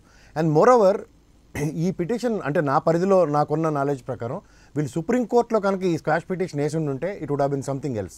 కానీ వీళ్ళు హైకోర్టునే అప్రోచ్ అయ్యారు. హైకోర్టు ఆల్రెడీ దీని మీద ఒక జడ్జిమెంట్ ఏ విధంగా ఇచ్చిందంటే 1/4 యునానిమస్గా జరిగిన వాటికి ఆపాదించి ఖచ్చితంగా ఫేవరబుల్ డెసిషన్ గవర్నమెంట్కి ఇచ్చింది. ఈ రిమైనింగ్ ఎలక్షన్ ప్రాస్పెక్టివ్లో వీళ్ళు ఈ విధంగా నోటిఫై చేసిన దాన్ని సుప్రీంకోర్టులో చేసి ఉంటేనే వీళ్ళకి కనీసం ఒక ఫేవరబుల్ జడ్జిమెంట్ అయినా వచ్చి ఆస్కారం ఉంటుందను నాకున్న పరిధి ప్రకారం. కానీ అది కూడా జరగలేదు. కాబట్టి ఇది దీంట్లో అయితే వీళ్ళకి బీజేపీ పార్టీకి అండ్ జనసేనకి ఇద్దరికి ఫేవరబుల్గా అయితే ఖచ్చితంగా రాదు. ఈ ప్రక్రియ ఆల్రెడీ 4 weeks అన్నదాన్ని గత నోటిఫికేషన్. గారు, నమస్తే అండి, అందరికీ నమస్కారం. వస్తున్నాను మళ్ళీ మీ దగ్గరకు వస్తాను. ఇక్కడ ఆల్రెడీ దీనికి సంబంధించి మనకి ఇక్కడ ఏంటంటే 2 కరెక్ట్ గా ఒక ఎస్ఈసి ఏదైతే స్టేట్ ఎలక్షన్ కమిషన్ అని అంటున్నామో అది స్వయం ప్రతిపత్తి గల సంస్థ అనే అంటున్నాము. అన్ని పార్టీస్ అదే మాట్లాడుతున్నాయి. కానీ ఇక్కడ ఒక విచిత్రం ఏంటంటే ఇంతకు ముందు ఎస్ఈసి అప్పుడు ఏదైతే ఒకసారి మాట్లాడారో ఇప్పుడున్న ఎస్ఈసి అప్పుడు కొంచెం డిఫర్ అవుతుంది. కానీ ఇప్పుడు రాష్ట్ర ప్రభుత్వము ఇదే దాని మీద అంటే మేము ఇప్పుడు పెట్టలేము, మాకు పోస్ట్ పోన్ చెయ్యండి అని ఇవే కారణాలతో ఏదైతే ఇప్పుడు సదరు అధికార పక్షం మాట్లాడుతున్నారో ఎందుకు మీరు అలాంటి మాటలు మాట్లాడుతున్నారని అన్న మాటల మీదే వాళ్ళు కూడా స్టేట్ కోర్టుకి అప్రోచ్ అయ్యారు. అప్రోచ్ అయిన తర్వాత court has given a clear this thing, అది లేదు టెక్నికల్లీ జరగాల్సిందే అని. మళ్ళీ ఇప్పుడు అదే ఇప్పుడు అది వేరే ఇప్పుడు మా పార్టీలు కూడా మేము కూడా వెళ్ళింది. కానీ దీనికన్నా పెద్ద కొత్తగా వచ్చేది ఏమి ఉండదు, ఖచ్చితంగా అదే వస్తుంది. ఇంతకు ముందు స్టేట్ గవర్నమెంట్ కి ఏదైతే వచ్చిందో తీర్పు ఇప్పుడు కూడా అదే వస్తుంది. First point. రెండోది, ఇక్కడ 4 weeks నోటిఫికేషన్ అన్నది ఖచ్చితంగా ఉండాల్సిన విషయమే. దానిపైన ఏదైతే గత ఎస్ఈసి నిమ్మగడ్డ రమేష్ కుమార్ గారు ఒక నిర్ణయం తీసుకున్నారో ఇప్పుడు వచ్చిన తర్వాత స్టేట్ ఎలక్షన్ కమిషనర్ నీలం సాహ్ని గారు వస్తూనే ద వెరీ ఫస్ట్ డే అంత కంగారుగా ఈ నోటిఫికేషన్ పైన సంతకం పెట్టడం అన్నది చాలా విడ్డూరంగా విచిత్రంగానూ ఉంది. అంటే వస్తూనే ఆవిడ ఒక రకంగా రుణం తీర్చేసుకున్నారు. రెండోది, పెట్టద్దని ఎవరు అంటలేదు. ఒక పక్కన అధికార పక్షం వాళ్ళు మాకే మెజారిటీ ఉంది, మాకు అసలు ఏ టైంలో వెళ్ళినా ఎలా వెళ్ళినా మాకే ఫుల్ స్వింగ్ లో ఉంటున్నాము అని అనడమే కాదు, ఆల్రెడీ మొన్న జరుగుతున్నవి మనం చూసాం రిజల్ట్స్. అలాంటప్పుడు ఇంత అర్జెంట్ గా కంగారుగా వెళ్లాల్సిన అవసరం ఏంటి? మూడో పాయింట్, ఏదైతే ఇప్పుడు స్టేట్ ఎలక్షన్ కమిషనర్ గారు జస్ట్ కొంచెం ముందు కొన్ని రోజుల క్రితం రాష్ట్ర ప్రభుత్వం పార్టీకి సంబంధించిన పార్టీ కార్యాలయాలకి రంగులు వేసిన విషయం పైన అదే ఆవిడ ప్రభుత్వం తరపున కోర్టు మెట్లు ఎక్కిన ఆవిడ ఇప్పుడు ఇమ్మీడియట్ గా ఈ విధంగా ఒక ఎన్నికల ఇది జారీ చేయడం వల్ల పారదర్శకంగా జరుగుతుందని ఏ విధంగా అనుకుంటాము? అది ప్రజల నుంచి వస్తున్నప్పుడు అందరూ అనుకుంటున్న మాట అనేది. సో ఆవిడ ఒక క్లారిఫికేషన్ ఒక క్లియర్ గా ఇవ్వాలి. వస్తూనే 1-2 రోజుల్లో ఇవ్వడం వల్ల ఎంత అర్జెంట్ గా ఏది ఆవిడకి ఏదో కమిట్మెంట్ అయినట్టుగా చేయాల్సిన అవసరం ఏంటి? ఇంకొక పాయింట్, ఇవాళ 4 weeks నోటిఫికేషన్ కూడా అది చాలా అవసరం. అది ఫ్రెష్ నోటిఫికేషన్ ఒకటి అనుకుంటున్నాము. అరే అందరూ అడుగుతున్నారు, మనకి ఈ లోపల మొన్ననే కాదు జరిగాయి, ఎదరు తిరుపతి బై ఎలక్షన్ ఉంది, అందులోనూ 10th 11th రిజల్ట్స్ వచ్చిన తర్వాత ఈ రిజల్ట్స్ ప్రభావం తిరుపతి బైపోల్ ఎలక్షన్ మీద పడుతుంది కదా. అంటే ఇవన్నీ ఆలోచించుకోకుండానే ఏ విధంగా ఈ ఎలక్షన్ ప్రొసీజర్ తో ముందుకు వెళ్ళిపోతారు? అంటే ఇవన్నీ పారదర్శకంగా జరుగుతున్నట్టు అనిపిస్తోందా? ఇప్పుడు జనరల్ గా ఇవి జనరల్ గా అనిపిస్తున్నాయా సాయి గారు? These are all not general statements. ఇది క్లియర్ గా పారదర్శకంగా జరుగుతున్నట్టు ఎలా అనుకోవాలి? జరగట్లేదు ఖచ్చితంగా. సో ఒక స్వయం ప్రతిపత్తి గల సంస్థకి మనం గౌరవం ఇస్తున్నప్పుడు వాళ్ళు కూడా అదే విధానంలో ఏదో ఒకే ఒక పార్టీకి ప్రభుత్వానికి వత్తాసు పలుకుతున్నట్టుగా ఈ రకమైన ఒక ప్రణాళికనే చూస్తే ఖచ్చితంగా ఒక అనుమానం అనేది వస్తుంది. సో కోర్టు మెట్లు ఎక్కామా, తీర్పు ఎలా వచ్చినా ఇప్పుడు ఏ రాయి అయితేనేంటి పొలరాలు కొట్టుకోవడానికి అన్నట్టు ఇదొక రకం. That's all. దీని ఏ విధంగా ఉన్నా సరే ఖచ్చితంగా పోటీ అయితే చేస్తాం. ఇప్పుడు మనకి రాజ్యాంగం ఏం చెప్తోంది? The responsibility in democracy is participation. So పార్టిసిపేటే చేయకుండా మేము వెనక్కి వెళ్ళిపోతాము, మేము ఉండము ఇందులో అన్నది అది ఒక పిరికివాని చర్య. అది మేము మాకు ఏమొచ్చాయా, ప్రజలు ఆదరిస్తున్నారా, ఎంతేశారు, వాళ్ళు ఎలా మభ్యపడిపోతున్నారు, ఎందుకు ఓట్లు రావట్లేదు, ఈ విషయాన్ని పక్కన పెడితే ఖచ్చితంగా ఒక పోటీలో మేము పాల్గొంటాము. ఆ విధంగా మేము ముందుకెళ్తున్నాం. కానీ these are all the reasons. మళ్ళీ ఇంకొకటి, ఇక్కడ పోలీస్ యంత్రాంగం ఏంటి, డబ్బు ఏంటి, వాలంటీర్ వ్యవస్థలు ఏంటి, కొన్ని వ్యవస్థలు ఏ విధంగా వన్ సైడెడ్ గా వెళ్తున్నాయి అన్నది కూడా మనం ఆలోచించాలి. సో ఇప్పుడు ఇంకొకటండి, ఒక్కొక్క ప్లేస్ లో కొన్ని జరుగుతున్నాయి. మొన్న ఏకగ్రీవం అంటే ఏదో 2% ఉంటుంది, మహా అయితే 3% ఉంటుంది. 25% ఆఫ్ ఏకగ్రీవాలు అంటే ఓకే, అది వాళ్ళ గొప్పతనం అని వాళ్ళు చాటుకుంటున్నారేమో, కానీ అది ఇంకొక రకంగా వేరే ఇమేజ్, వేరే ఇది కూడా వెళ్తుంది, వేరే రకంగా కూడా. సో ఇవన్నీ కూడా మనం ప్రశ్నించాల్సి, మనం క్వశ్చన్ చేయాల్సిన విషయాలు. సో వీటన్నిటి దృష్ట్యా, వీటన్నిటి రీజన్స్ తోనూ ఒక పారదర్శకత అనేది ఖచ్చితంగా లోపిస్తోంది. అందులోనూ ఇప్పుడున్న ఎలక్షన్ ప్రక్రియ ఇంత హుటాహుటిన తీసుకోవాల్సిన అగత్యం కానీ గత్యంతరం కానీ లేదు. ఒక 4 weeks కాకపోతే ఈ తిరుపతి వైపోల్ తర్వాత పెట్టమనండి. ఇప్పుడు ఇంత అర్జెంట్ గా పెట్టేసి ముందుకు ఎలక్షన్ బరిలో దూకేసి ఇంకా జెడ్పీటీసీలు మేమే తీసేసుకోవాలి, ఎంపీటీసీ మేమే తీసుకోవాలి, వార్డులు మేమే తీసుకోవాలి, కార్పొరేషన్ మేమే తీసుకోవాలి, మొత్తం అంతా మూకుమ్మడిగా మా చేతుల్లోనే కంట్రోల్ ఉండాలి అన్న విధంగా ఇదేదో ఆబగా తీసుకున్న డెసిషన్ గా ఉంది తప్ప ఈ పార్టీలు మాట్లాడుతున్నట్టుగా ఎస్ఈసీ కూడా ఆ విధంగా ఒకటి ముందుకెళ్తూ ఉంటే ఎంతవరకు కరెక్ట్ అది ఆలోచించాల్సిన విషయం.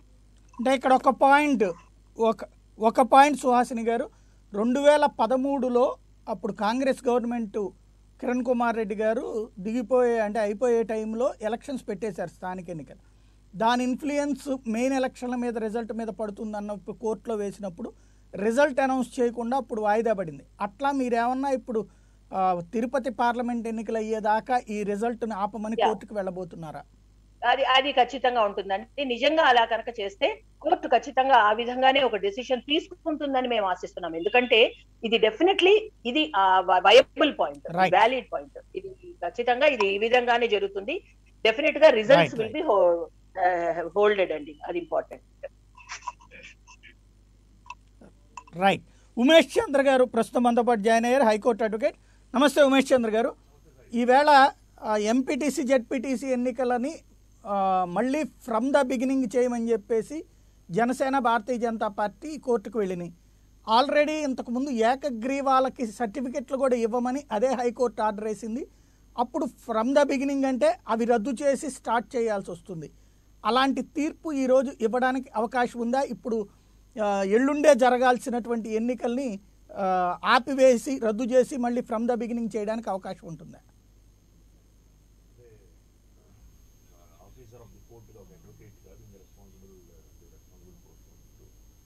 నేను ప్రెడిక్ట్ చేయడం అవుట్కమ్ ని కరెక్ట్ గా ఉండదు సాయి గారు. బట్ నాకు లీగల్ పరిజ్ఞానం పరంగా కొన్ని విషయాలు అయితే మన నోటీస్లో ఏదైతే ఆడియన్స్ ఉన్నారో ఆడియన్స్ నోటీస్లో పెట్టాలి. ఫస్ట్ విషయం ఏంటంటే సాయి గారు, మోడల్ కోడ్ ఆఫ్ కాండక్ట్ అనేది ఒకటి ఉంటుందండి. నాకు ఆల్రెడీ ప్యానలిస్టులు డిస్కస్ కూడా చేస్తున్నారు. సో దానికి సంబంధించి model code of conduct supreme court guidelines is very categorical అండి. క్లియర్గా వాళ్ళు ఏం చెప్పారంటే అట్లీస్ట్ 4 weeks టైం ఇవ్వాలి. ఎందుకంటే లెవెల్ ప్లేయింగ్ ఫీల్డ్ తీసుకురావడానికైనా లేదా గవర్నమెంట్ ఏదైనా ఒక సబ్స్టాన్షియల్ మేజర్ డెసిషన్స్ ఏమైనా తీసుకోవాలనుకున్నా పాలసీ డెసిషన్స్ ఏమైనా తీసుకోవాలనుకుంటున్నా గవర్నమెంట్ని బార్ చేయడం కోసం, అంటే not to influence or sway the electorate, వాళ్ళ ఎలక్టరేట్ని స్వే చేయకుండా ఉండడం కోసం మోడల్ కోడ్ ఆఫ్ కండక్ట్ అనేది ఒక 4 weeks బిఫోర్ ఇన్వోక్ చేయడం జరుగుతుంది. That's a regular practice and that practice has been upheld by the honourable Supreme Court in one of the landmark judgments. So that being said, అదైన తర్వాత ఇప్పుడు 4 weeks ఇవ్వకుండా 1 week ఇచ్చి already election notification 2020లో మేము ఇచ్చున్నాం కాబట్టి దీని pursuance of that we're like calling for elections or renotifying elections rather. అంటే because that goes against the very crux of the judgment of the honourable Supreme Court with regard to model code of conduct అండి. So model code of కండక్ట్లో 4 weeks time ఇవ్వాలని చెప్పి ఒక క్లియర్గా ఒక procedure lay down చేసినప్పుడు ఆ ప్రొసీజర్ని మీరు సెటిసైడ్ చేస్తూ కానీ లేదా ఆ ప్రొసీజర్ని మీరు సుప్రీంకోర్టులో ఛాలెంజ్ చేసి దాన్ని మీరు సెటిసైడ్ చేయించుకున్న తర్వాత దిస్ లుక్స్ అప్రోప్రియేట్. అంతేగాని 1 week టైం ఇవ్వటం అంటే ఒకటండి, ఇప్పుడు ఎలక్షన్స్ బేసికలీ మనకు ఒక ప్రిన్సిపల్ ఉందండి, ఫ్రీ అండ్ ఫెయిర్ ఎలక్షన్స్ అని. So free and fair elections are part of basic structure of the constitution అని హానరబుల్ సుప్రీం కోర్టు కూడా హెల్డ్ చేసింది. ఇందిరాగాంధీ వర్సెస్ రాజనారాయణ గారి కేసులో honourable Supreme court free and fair elections is part of the basic structure of the constitution held చేసింది. So 1 week time ఇచ్చి obviously మీకు మనకు తెలిసిన విషయం ఏంటంటే ఎవరైతే పవర్లో ఉన్నారో డిస్పెన్సేషన్ ఇన్ పవర్ ఏదైతే ఉందో దానికి మెషినరీ ఎక్కువ ఉంటుంది, రిసోర్సెస్ ఎక్కువ ఉంటాయి. ఆబ్వియస్లీ మొత్తం ఆఫీసర్స్ అందరూ వాళ్ళ అండర్లోనే పనిచేస్తూ ఉంటారు. సో ఇట్లాంటి సమయాల్లో వేరే పొలిటికల్ పార్టీస్ ఏవైతే ఉంటాయో ఆ పొలిటికల్ పార్టీస్కి మాకు రీజనబుల్ సే ఉంటుంది ఎలక్షన్స్లో, లేదు మాకు ఫెయిర్గా జరుగుతుంది elections without any wrongful intentions or malign intention జరుగుతుంది. సో 1 week మీరు టైం ఇచ్చి మీరు elections you have to contest in the elections అంటే according to me, because from the layman's perspective, obviously as an advocate I have already explained the legal position. From the layman's perspective కూడా నాకు it looks inappropriate అండి. ఎందుకంటే ఒక 1 week time ఇచ్చి మీరు పక్క వాళ్ళని ఎలక్షన్స్కి రెడీ అవ్వమంటాం అనేది పొజిషన్ పార్టీస్ కానీ ఏమన్నా రెడీ అవ్వడం అనేది ప్రజాస్వామ్యంలో అది విరుద్ధం కూడా. ఎందుకంటే ఒక నోటిఫికేషన్ ఇష్యూ చేసిన తర్వాత మోడల్ కోడ్ ఆఫ్ కండక్ట్ అనేది ఇన్వోక్ చేస్తాం. There is a special purpose for it. The purpose is to ensure that the elections are held in a free and fair manner, first point. And the model code of conduct invocation కూడా ఏంటంటే government ఏదైతే అధికారంలో ఉంటుందో దానికి electorate influence చేసే possibility ఉంటుంది. ఆ influence చేసే పాసిబిలిటీ ఉన్నప్పుడు దాన్ని ఇన్ఫ్లుయెన్స్ చేయకుండా ఒక 4 weeks దాని గవర్నెన్స్ని కనుక లేదా మేజర్ పాలసీ డెసిషన్స్ తీసుకోకుండా మనం స్టాల్ చేయగలిగితే లైక్ ఎలక్టరేట్ కూడా కొంచెం వాళ్ళ అడల్ట్ సఫరేజ్ని యూజ్ చేసేటప్పుడు కొంచెం ఇండిపెండెంట్గా ఆబ్జెక్టివ్గా యూజ్ చేస్తారనేది primary reason for invocation of model code of conduct. దాన్ని పక్కన పెట్టేసి 1 weekలోనే మేము ఎలక్షన్స్ కండక్ట్ చేస్తాం, దట్టు ఇదేదో some kind of I'm sorry to say use this for quick pro quo లాగా మాకు కావాల్సిన అభ్యర్థి మేము పెట్టుకున్నాం కాబట్టి స్టేట్ ఎలక్షన్ కమిషన్ వెంటనే 1 weekలోనో లేదా 2 daysలోనో 3 daysలోనో ఎలక్షన్స్ కండక్ట్ చేస్తాం అంటే this looks inappropriate to any wise mind అండి. ఏదైనా mind with some sense of wisdom ఏదైనా ఉంటే దానికి ఫస్ట్ విన్న వెంటనే 1 weekలో ఎలక్షన్స్ ఏంటి, అట్లీస్ట్ మీరు కనీసం 2 weeks 3 weeks 4 weeks సో మాకు అధికారం ఉంది కదా అని చెప్పేసి మేము 1 week టైం ఇస్తామంటే that looks inappropriate. That is the first point. The second point is the reason for panchayat elections కానీ మున్సిపాలిటీ ఎలక్షన్స్ కానీ మనకు తెలుసు 73rd 74th అమెండ్మెంట్ రాజ్యాంగంలో చేసుకొని డీసెంట్రలైజేషన్ ఆఫ్ పవర్ కింద మనం పంచాయతీస్ని మున్సిపాలిటీస్ని తెచ్చుకోవడం జరిగింది. దానికి తగ్గట్టే కాన్స్టిట్యూషన్ అమెండ్మెంట్ చేసుకొని 243K అనే ఒక ఆర్టికల్ని మనం ఇన్కార్పొరేట్ చేసుకోవడం కూడా జరిగింది. ఆ పర్టికులర్ ఆర్టికల్ ఇప్పుడు ఎవరికైతే మన స్టేట్ ఎలక్షన్ కమిషనర్ గారు ఉన్నారో వాళ్ళకి ఆ పవర్ ఇవ్వడం జరుగుతుంది. ఆ పవర్ని ఎలా యూజ్ చేయాలి? whenever you use some power, why courts intervene and why courts interfere in any decision taken by the executive or particular constitutional body if such decision is taken without applying without the application of mind. First point. The second point is that particular decision is taken with a malign intent. ఒక malign intent తో కానీ లేదా ఒక quid ప్రోకోతో కానీ లేదా ఒక particular decision తీసుకున్నప్పుడు ఆ డెసిషన్ కోర్ట్స్ అనేవి ఖచ్చితంగా ఇంటర్వ్యూన్ అవుతాయి. That's the legal position, that's the interpretation of the courts అనేవి అక్కడికి వస్తుంది ఖచ్చితంగా. ఇప్పుడు point that we need to understand very clearly is Sai గారు, ఫస్ట్ పాయింట్ ఏంటంటే 1 week టైం అనేది it looks very inappropriate on the face of it. At least ఒక 3 weeks 4 weeks అనేది హానరబుల్ సుప్రీం కోర్ట్ మ్యాండేట్ ఉంది. సో మ్యాండేట్ ఉన్నప్పుడు మీరు 1 week వేయడం అనేది so if the petitioners who approached the honourable high court knock the doors of the high court if they can win precisely on this point అండి. Rest all points are irrelevant. ఒక 4 weeks time ఇవ్వకుండా going by this principle అంటే first of all నాకు it looks preposterous on the face of. చిన్న point Umesh గారు చెప్పండి. ఇక్కడ విషయం ఏమైపోయిందంటే మీకు తెలుసు ప్లీడింగ్ అనేది మెయిన్. అంటే మనం కోర్టుల్లో మనం ఏమి అభ్యర్థిస్తామో దాని మీదన విచారణ జరుగుతుంది. అవును. ఇక్కడ పాయింట్ దాంతోపాటు ఆర్గ్యుమెంట్లో మనం కేస్ లాస్ యాడ్ చేస్తాం. ఇక్కడ రైజ్ అయినటువంటి పాయింట్ ఫస్ట్ ఇప్పుడు మనం అన్నటువంటిది ఇది క్లియర్, ఏది సుప్రీంకోర్టు గైడ్ లైన్స్ అనేది అది ఎగిరిపోయింది. ఇక్కడ జరిగినటువంటి విచారణ అంతా ఏంటంటే ఫ్రమ్ ద బిగినింగ్ జరగాలి అన్నది నెంబర్ 1. ఫ్రమ్ ద బిగినింగ్ జరగాలంటే ఏంటి, De novo ఆల్రెడీ అంటాం legal terms. ఏకగ్రీవాల్ని ఓకే చేయమని కోర్టే తీర్పిచ్చేసింది. ఆ కోర్టే తీర్పిచ్చిందని మళ్ళీ రద్దు చేయడం కుదురుతుందా? Number 1 point. రెండవది ఇంకొక వాదన వినిపించారంటే ఈ ఏడాది కాలంలో కొత్తగా కొంతమంది ఓటర్లు యాడ్ అయ్యారు కాబట్టి వాళ్ళకి ఓటు హక్కు పోతోంది. రీసెంట్గా అదే మొక్కని మున్సిపల్ కార్పొరేషన్ ఎన్నికల్లో చెప్తే కోర్టు కొట్టేసింది, అది కుదరదు అని చెప్పేసి. అట్లా ప్రతిసారి యాడ్ అవుతూ ఉంటుంది. నిన్న గవర్నమెంట్ వాదన కూడా అదే వినిపించింది. అట్లాగా ఎప్పటికప్పుడు ఆ లెక్కనైతే అసలు ఎన్నికలు ఏ రోజు జరగవు, నోటిఫికేషన్కి ఈ మధ్యలో కూడా కొత్తగా ఓట్లు వస్తాయి కాబట్టి అట్లా జరగవు అనేది. అవి 2 పాయింట్స్ ప్రధానంగా డిస్కషన్కి వచ్చినాయి. అసలైనటువంటి పాయింట్ ఇప్పుడు మీరు అన్నటువంటి విధంగా సుప్రీంకోర్టు గైడ్ లైన్స్ అనే పదం ఇక్కడ రాలేదు. అప్పుడు ఎలాగవుతుంది, ఏం జరుగుతుంది? లేదండి, వచ్చింది. అది మీడియాలో కూడా ఉంది, పబ్లిక్ డొమైన్లో కూడా ఉంది. సుప్రీంకోర్టు యొక్క మోడల్ కోడ్ ఆఫ్ కండక్ట్ అనేది that was the contention raised by respected council Veerareddy గారు రేజ్ చేసిన పాయింట్ అదేనండి. Basically model code of conduct. అలానే వేదుల వెంకటరమణ గారు సీనియర్ కౌన్సిల్, ఆయన రేజ్ చేసిన పాయింట్ కూడా సేమ్ పాయింట్ అండి. మోడల్ కోడ్ ఆఫ్ కాండక్ట్ అనేది invocation 4 weeks before, prior to the subsequent to the release of notification, prior to the conduct of elections on date of election. At least 4 weeks model code of conduct అనేది ఉండాలి కదా, in order to ensure free and fair elections, which is part of the basic structure of the constitution as held by the honourable Supreme court Indira Gandhi versus Rajanarayana case.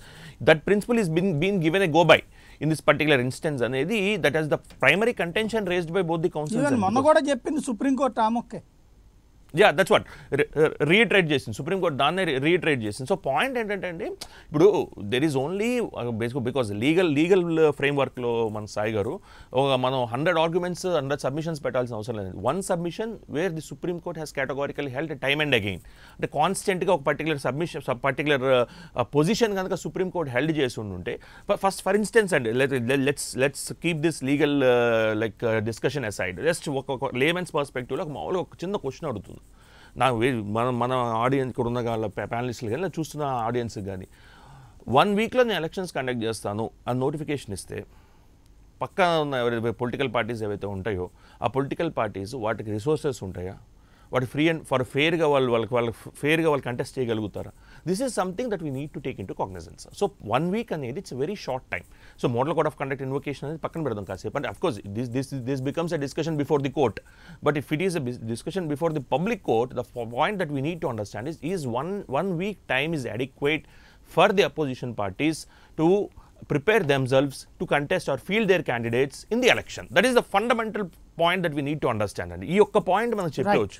Just because ఇప్పుడు and also కొన్ని independent institutions ఉంటాయి ఈ సాయి గారు, like high courts కానీ, CAG కానీ, లేదు state election commission కానీ, central election commission కానీ, అవి ఇండిపెండెంట్గా ఉండటమే కాదు, అవి ఇండిపెండెంట్గా ఉన్నాయని జనాలకు కూడా తెలియాలి.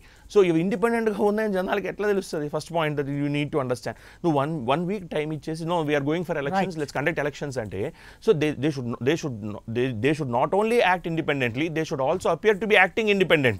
So are you appearing to be acting independently? That is the fundamental question that we need to pose to ourselves. So 1 week time ఇచ్చిన ఎలక్షన్స్ కండక్ట్ చేసేస్తున్నాను just because I have taken the... మళ్ళీ మీ దగ్గరకు వస్తానండి ఉమేష్ గారు. Sure right, మళ్ళీ మీ దగ్గరకు వస్తాను. రాజశేఖర్ రెడ్డి గారు ఏమంటారు? ఇక్కడ ఒక చిన్న ఇష్యూ, 1 week లేకపోతే 2 weeks అనే దానికన్నా కూడా ఇప్పుడు మన ఉమేష్ గారు చెప్పినట్టుగా ఇక్కడ ఎలక్షన్ నోటిఫికేషన్ ఒకసారి చదివితే మనకి కొంచెం క్లియర్ ఐడియా వస్తుంది. ఏమంటుందంటే the state election commission has now decided to resume, I repeat, to resume the election process of MPTCs and ZPTCs from the stage way March 2020 and complete the process. Okay? It's not issuing a fresh notifications. Notification already issued. So already issue notification చేశారు కాబట్టి ఏదైనా fresh notification ఉన్నప్పుడు 4 వారాలు gap కావాలి. ఈ notification సంవత్సరం మంచి existence లో ఉంది, అయితే దీన్ని పాస్ చేశారు. చిన్న డౌట్ కూడా చూస్తే ఒక నిమిషం సార్, నేను కంప్లీట్ చిన్న డౌట్. సో ఒకటి అదే మీరు అంటున్న పాయింట్ దగ్గరనే హోల్డ్. ఒక్క విషయం, సుప్రీంకోర్టుకి దీని మీద వెళ్ళినటువంటి పాయింటే అది కదా. సుప్రీంకోర్టుకి వెళ్ళినప్పుడు ఫ్రెష్ నోటిఫికేషన్ గురించి కాదు. ఆ రోజున నిమ్మగడ్డ రమేష్ కుమార్ గారు వాయిదా వేశాక అట్లట్లా వాయిదా వేస్తారు, మీరు సుప్రీంకోర్టుకి వెళ్ళారు. సుప్రీంకోర్టు చెప్పింది ఆ రెజ్యూమ్ చేసేటువంటిది, అంటే మిగతా ప్రక్రియ కొనసాగించండి, బట్ కొనసాగించే ముందు 1 month షెడ్యూల్ ప్రిపేర్ చేసుకోండి అలాగే మీరేందే ఎన్నికల ఈ సిస్టమ్ అట్లాగే కంటిన్యూ చేస్తున్నావు, నువ్వు ఎన్నికల కోడ్ అట్లాగే ఇన్నాళ్ళ పాటు అట్లా అట్టు పెడతావు నువ్వు అని చెప్పి ఆ ఎన్నికల కోడ్ కొట్టేస్తూ నిమ్మగడ్డ గారికి చెప్పింది. సేమ్ టైం ప్రజలకు ఉపయోగపడే విధంగా ఒక నెల రోజులు ప్రక్రియ సాగించమని చెప్పింది కదా. ఆ ప్రక్రియ కదా ఇక్కడ పోతోంది. అది రెజ్యూమే కదా చెప్పింది, విడిగా చెప్పలా. అదే సార్, రెజ్యూమ్ అంటే మళ్ళీ కొత్తగా 4 వారాల నోటిఫికేషన్ కాకుండా ఇప్పుడు ఆల్రెడీ మనం 2020లో ఇచ్చేసాం కాబట్టి అది సఫిషియంట్ టైం. రాజకీయ పార్టీ కమిషన్ ఆ మేరకు నిర్ణయం తీసుకుంది కాబట్టి ఈ రోజున ఎలక్షన్ ప్రాసెస్ జరుగుతూ ఉంది. 1 వారం ఇచ్చామా 2 వారాలు ఇచ్చేదానికన్నా ఇప్పుడు రాజకీయ పార్టీలు అనేది గత సంవత్సరం నుంచి జరుగుతా ఉన్న ఎన్నికలు గత 2020 నుంచి. మరి రాజకీయ పార్టీ కొత్తగా రెడీ అయ్యేది ఏముంది సాయి గారు? ఈ రోజు కొత్త చెప్పాలి, ప్రతి ఒక్కరికి తెలుసు కదా. పంచాయతీలు జరిగాయి, మున్సిపాలిటీ జరిగితే, జెడ్పీటీసీలు జరుగుతాయి. వైఎస్ఆర్ కాంగ్రెస్ పార్టీకి ఏమైనా సపరేట్ గా ఇస్తున్నారా టైము? పోనీ బీజేపీకి ఏమైనా సపరేట్ గా ఇస్తున్నారా టైం? అందరు కలిపే ఇస్తున్నారు కదా, అందరూ సిద్ధంగా ఉండాలి. ఈరోజు ఈ ఎలక్షన్స్ తిరుపతి నుంచి చూపిస్తాయన్నావు, మీరు పక్కకి తప్పిస్తున్నారు. టెక్నికల్ గా కోర్టు చెప్పింది 1 month షెడ్యూల్ అనేది. ఇంకోటి ఏడాది నుంచి కరోనా కారణంగా ఆగింది ఇక్కడ ప్రచారం. ఒక ప్రక్రియ ప్రారంభం అయ్యాక ఇవ్వాల్సిన మినిమం టైం కదా. చెప్తున్నాను సార్, ఇప్పుడు ఆల్రెడీ మనకి పంచాయతీ ఎన్నికలు జరిగాయి సాయి గారు, అన్ని లోకల్ ఎలక్షన్స్ కంటిన్యూస్ జరుగుతూ ఉన్నాయి. నోటిఫికేషన్ ఇచ్చారు కాబట్టి ఆ process continue, it's not stopped or else cancelled. ఆ ప్రాసెస్ ఆల్రెడీ ఎగ్జిస్టెన్స్ లో ఉంది కాబట్టి ఆ ఎగ్జిస్టెన్స్ కంటిన్యూ చేస్తున్నారు. ఆ పూర్తిగా తూచన అనలేదు కదా, ఇక్కడ ఆల్రెడీ ఉన్నది జస్ట్ హోల్డ్ లో పెట్టారు. ఆ హోల్డ్ ని ఇప్పుడు మళ్ళీ రెజ్యూమ్ చేస్తున్నారు కాబట్టి టైం ఇచ్చేది. మేమేమన్నా మాకేమైనా సపరేట్ టైం ఇచ్చారా? మాకేమైనా సపరేట్ టైం మేము అడిగాము ఎలక్షన్ కమిషన్ మీరు. ఒక పాయింట్ ఏంటంటే ఇప్పుడు క్రిందటిసారి ఏమన్నారు మీరు, ఒక్క మాట వినండి. నిమ్మగడ్డ రమేష్ కుమార్ గారు ఇష్టారాజ్యంగా వ్యవహరిస్తున్నారు, ఎన్నికల కమిషనర్ గా ఉండాల్సిన బాధ్యతలు నిర్వర్తించట్లేదు, ఈ తాబేదారు ఐఏఎస్లు లాగా చేస్తే కనుక ప్రమాదం అని చెబుతూ జ్యుడిషియరీలో ఉన్నటువంటి వాళ్ళని తీసుకొస్తున్నాం, రిటైర్డ్ న్యాయమూర్తిని తీసుకొస్తున్నాం, దళిత న్యాయమూర్తిని తీసుకొస్తున్నాం అంటూ ఓ ప్రొసీజర్ చెప్పారు. అప్పుడు కనగరాజు గారిని తెచ్చారు, అది రద్దు అయితే అప్పుడు ఏం చేయాలా? అప్పుడేంటి మధ్యలో కాంట్రావర్సీ టైంలో దళిత కార్డు వాడారు, రెండో పక్కన ఇది వాడారు, ఏది న్యాయ వ్యవస్థ అని. ఈ రోజున మీ చేతిలోకి అవకాశం వచ్చింది. ఇప్పుడు మరి మీరు అలాగ ఒక న్యాయమూర్తిని, మాజీ న్యాయమూర్తిని పెడితే ఆయన అప్పుడు సుప్రీంకోర్టు గైడ్ లైన్స్ పాటిస్తారో లేదో తెలిసేది. ఇంకొకటి దళిత సామాజిక వర్గం నుంచి పెట్టుంటే అది తెలిసి ఉండేది. ఇప్పుడు మీరేం చేశారు తెలివిగా, అకస్మాత్తుగా మీ దగ్గర ఇంతకుముందు పనిచేసినటువంటి నీలం సాయిని గారిని తీసుకొచ్చి పెట్టారు. అక్కడ మీరు మాట నిలుపుకోలేదు. రెండవది ఇది కూడా వాళ్ళు తప్పు చేశారు అనైతికం అని చెప్పి మీరు ఇప్పుడు అదే విధమైనటువంటి తప్పు మీ మాట వినే అధికారితో చేయిస్తే ఇంకా తేడా ఏంటి మీరు చెప్పేదానికి? సాయి గారు, ఇక్కడ మీరు గతం చెప్పినట్టుగా నీలం సాయిని గారికి ఒక మంచి రెప్యుటేషన్ ఉంది. ఆవిడ ఎక్కడా కూడా కాంట్రవర్సీగా వ్యవహరించే సందర్భం మనం ఎక్కడా చూడలేదు ఎవరైనా కానీ. కానీ నిమ్మగడ్డ రమేష్ గారు ఎంత కాంట్రవర్సీగా బిహేవ్ చేశారు హోటల్లో సమావేశం చూసాం మనం. అదే చెప్తున్నాను సార్, ఆయన ఎంత అంటే ఒక ఎలక్షన్ కమిషన్ లో ఒక మంచి హోదాలో ఉండి, రాజ్యాంగబద్ధమైన హోదాలో ఉండి ఆయన ఏ రకంగా రాజకీయ కాంట్రవర్సీ లేదండి. లాస్ట్ ఎలక్షన్ బిగిన్ అయ్యాకే కాంట్రవర్సీ, ఈవిడ ఎలక్షన్ బిగిన్ చేయగానే కాంట్రవర్సీ కదా. సుప్రీంకోర్టు చెప్పి ఎక్కడ కాంట్రవర్సీ ఉంది సార్? ప్రభుత్వం పరిధిలో జెన్యూన్ గా చేస్తున్నట్ట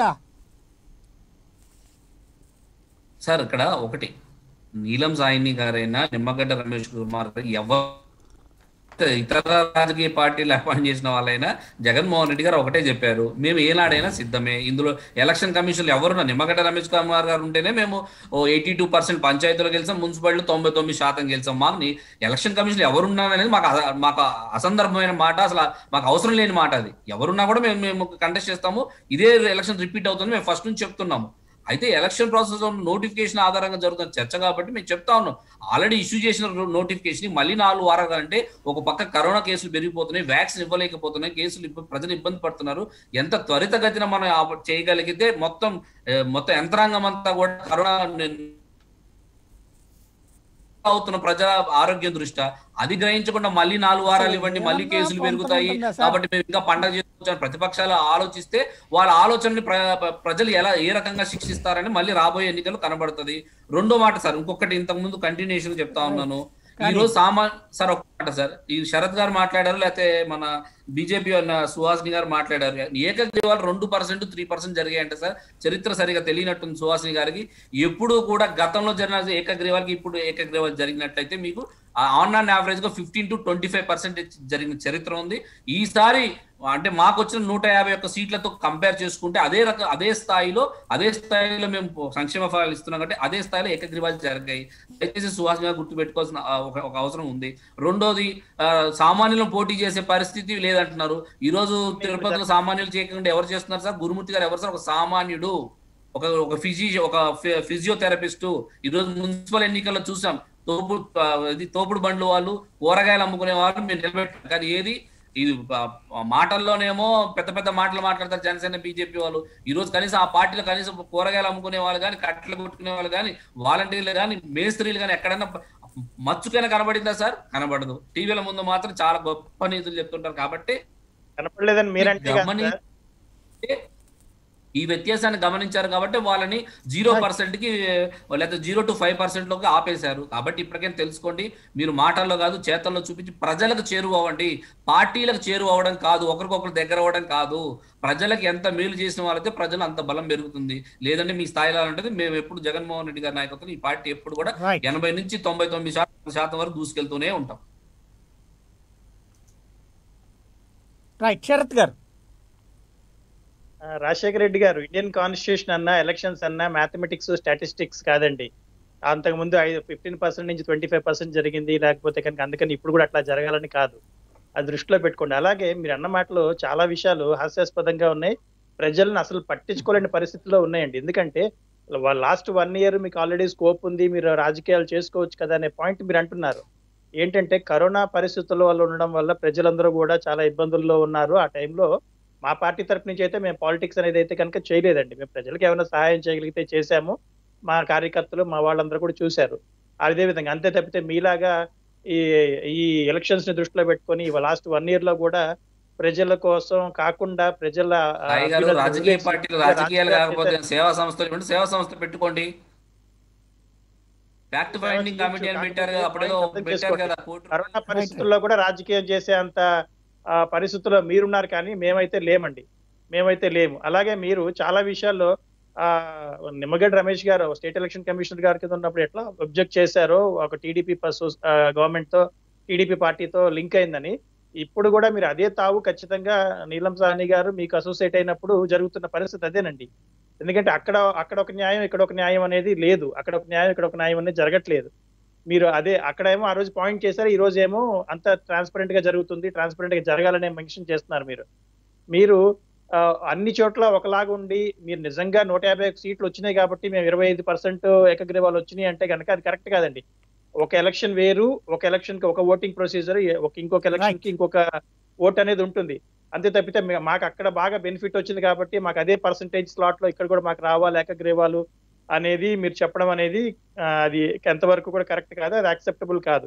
మీరు ప్రజల్ని భయభ్రాంతులకు గురి చేసి చాలా పార్టీల తరపు నుంచి, ప్రత్యేకంగా మా పార్టీ తరపు నుంచి కూడా నామినేషన్ కూడా వేయలేని పరిస్థితుల్లో మీరు మార్చి 2020లో ఖచ్చితంగా చేశారు. ఆ రోజుల్లోనే మీడియా కానీ, స్టేట్ ఎలక్షన్ కమిషనర్ గారు కానీ, లేకపోతే మా పార్టీ తరపు నుంచి మా పార్టీ కార్యకర్తలు కానీ, పార్టీలు కానీ అన్ని కూడా ఆ రోజే వాళ్ళ గళమెత్తాయి. కాకపోతే ఏంటంటే మాకు సర్టన్ సిచ్యువేషన్స్ లో మీకున్న పవర్స్ ని మీరు ఇన్ఫ్లుయెన్స్ చేసి దాన్ని ఓవర్కమ్ చేశారు. అలాగే ఎప్పుడైనా సరే ట్రాన్స్పరెంట్ గా మీరు గెలుస్తారనే నమ్మకం ఉంటే కనుక ఇందాక నమ్ముకున్నంత కాలం మీ పార్టీ పరిస్థితి ఇలానే ఉంటుంది. చెప్పక్కర్లేదు రాజశేఖర రెడ్డి గారు, మా పార్టీ గురించి మేము చూసుకుంటాం. ఎలా వెళ్ళాలి, ఎందుకు వెళ్తున్నాం అని మా పార్టీ నాయకత్వం చూసుకుంటుంది. అది ఎవరితో వెళ్ళాలి, వెళ్ళకూడదు. ఏనాడు ప్రజల మనసు గెలుచుకుంది లేదు. ఈ రోజు జగన్మోహన్ రెడ్డి గారు చూసాను, నేర్చుకోండి. ఈ రోజుకి మాకుంది. మీరు ఓడిపోయిన వాళ్ళకి ఎమ్మెల్యే అయితే కనుక మేము గెలిచిన వాళ్ళకి, లేకపోతే ఓటేసిన వాళ్ళు మీరు ఎమ్మెల్యే అయితే కనుక మాకు ఓటేసిన వాళ్ళందరికీ కూడా మేము నాయకత్వం ఇవ్వండి, గుర్తు చేసుకోండి. అంతే తప్పితే ఈ రోజు మీరు ప్రత్యేకంగా మాకు ఓటింగ్ పర్సెంటేజ్ ఎక్కువ ఉంది, మీరు ఎప్పుడు ఒక పక్క పార్టీకి సలహాలు ఇచ్చే పరిస్థితుల్లో మీరు ఆలోచిస్తారు. మీ పార్టీలో కావాల్సిన ఇన్ఫ్రాస్ట్రక్చర్ డెవలప్మెంట్ అటువంటి యాక్టివిటీస్ మీరు చూసి ప్రజలకి, రాష్ట్రానికి వాళ్ళ పైన తలసరప్పు అంతా కూడా తగ్గించేటట్టు చూస్తే డెవలప్మెంటల్ యాక్టివిటీస్ చేస్తే కనుక చాలా బాగుంటుంది. అలాగే మీరు నిజంగా మళ్ళీ మీ దగ్గరకు వస్తాను. ఒక్క నిమిషం, ప్రజలు జగన్మోహన్ రెడ్డి గారిని ఒక్క నిమిషం రాజశేఖర రెడ్డి గారు, మీరు అందరి దాంట్లో రన్నింగ్ కామెంటరీ చేస్తే ప్రయోజనం ఉండదు. మిగతా వాళ్ళని కూడా మాట్లాడిద్దాం, 1 by 1 మాట్లాడితే అర్థమవుతుంది. సుహాసిని గారు ఫైనల్ గా ఏమంటారు ఇష్యూ మీద? సాయి గారు, ఇక్కడ రాజశేఖర్ రెడ్డి గారికి ఒక విషయం చెప్పాలి, ఒక చిన్న కథ చెప్తాను. వాళ్ళు ఏం చేస్తున్నారో మళ్ళీ అదే విషయాన్ని వాళ్ళు చేయకూడదు అని చెప్పడంలో ఎంత చక్కగా వాళ్ళు కవర్ చేస్తున్నారంటే, ఒక అడవిలో ఎలక్షన్స్ జరిగాయటండి. అందులో 2 గుర్తులు ఇచ్చారు. ఒకటి నది గుర్తు, రెండోది గొడ్డలి. అక్కడ ఎలక్షన్స్ ఓటు వేసేది ఎవరు అంటే చెట్లు. సో న్యాచురల్లీ చెట్లు ఎవరికి వేస్తాయి? చెట్లకి నది వల్లే ఉపయోగం, ఎందుకంటే నది నీళ్ల వల్ల అవి పెరుగుతాయి.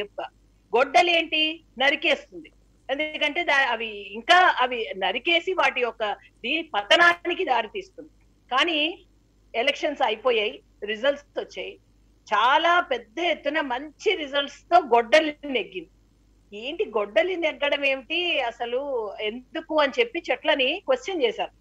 అప్పుడు చెట్లు అన్నట, కరెక్టే, నీటి వల్ల మాకు చాలా ఉపయోగం, మాకు సారవంతంగా ఉంటుంది, కానీ గొడ్డలి నరికినా ఆ గొడ్డలి వెనకాల ఉన్న కర్ర చూసారా, అది మా జాతికి చెందినదండి, అందుకని మేము వేసాము అని.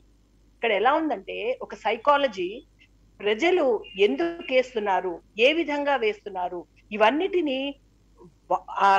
మనం ఏం చేస్తున్నాము, ఏ విధంగా మాట్లాడుతున్నాము. అరే ఒకసారి ఒక మ్యాండేట్ ఇచ్చారు ప్రజలు అంటే దాన్ని ఏ విధంగా మనం స్వీకరించాలి. ఏ మాట చెప్పాం మనం ఇంతకు ముందు, ఏ మాట చెప్పి మనం ప్రజల్లోకి వచ్చాము, ఇప్పుడు ఏది మార్చేస్తున్నాము, ఇది కదా దీనిలో ఇప్పుడు వ్యాలిడ్ పాయింట్స్ గురించి మాట్లాడమనండి. ఇప్పుడు వాళ్ళు మాట్లాడడానికి ఏముంది? ఇప్పుడు 4 weeks నోటిఫికేషన్ టు రెజ్యూమ్ అంటున్నారు. ఈ రెజ్యూమ్ ఎప్పుడైనా చేయొచ్చు కదా.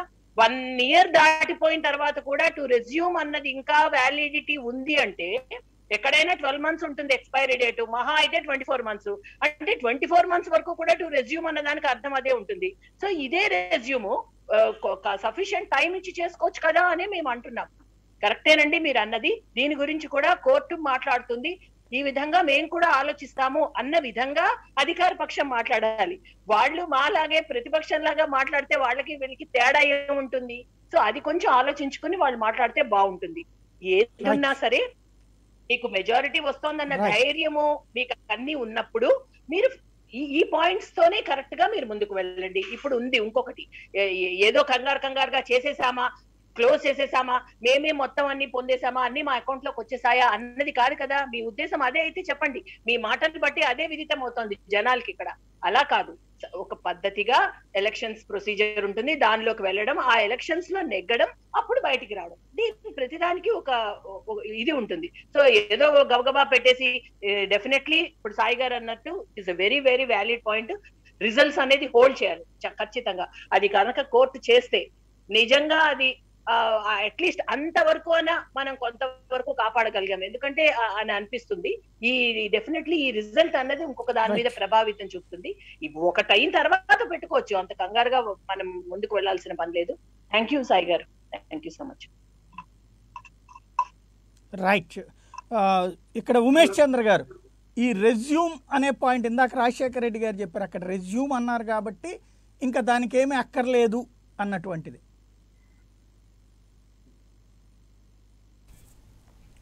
Election notification, that is the point before the high court కూడా అండి. Let me be very candid, confess candidly on this. Resume అయితే 4 weeks టైం అవసరం లేదా, that is the point. That is before the contention before the high court. Petitioners అవసరం అని చెప్పి వెళ్ళారు. సరే, గవర్నమెంట్ తరఫున అలాగే ఎస్సీసీ తరఫున senior counsel CV Mohan Reddy గారు అపియర్ అయినా, గవర్నమెంట్ తరఫున జీపీ గారు అపియర్ అయినా, వాళ్ళు అవసరం లేదండి, ఆల్రెడీ మేము లాస్ట్ 4 weeks అది ఆ టైంలో ఇచ్చాం కదా. మోడల్ కోడ్ ఆఫ్ కండక్ట్, అసలు the spirit of the model code of conduct మనం అర్థం చేసుకోవాలి సాయి గారు.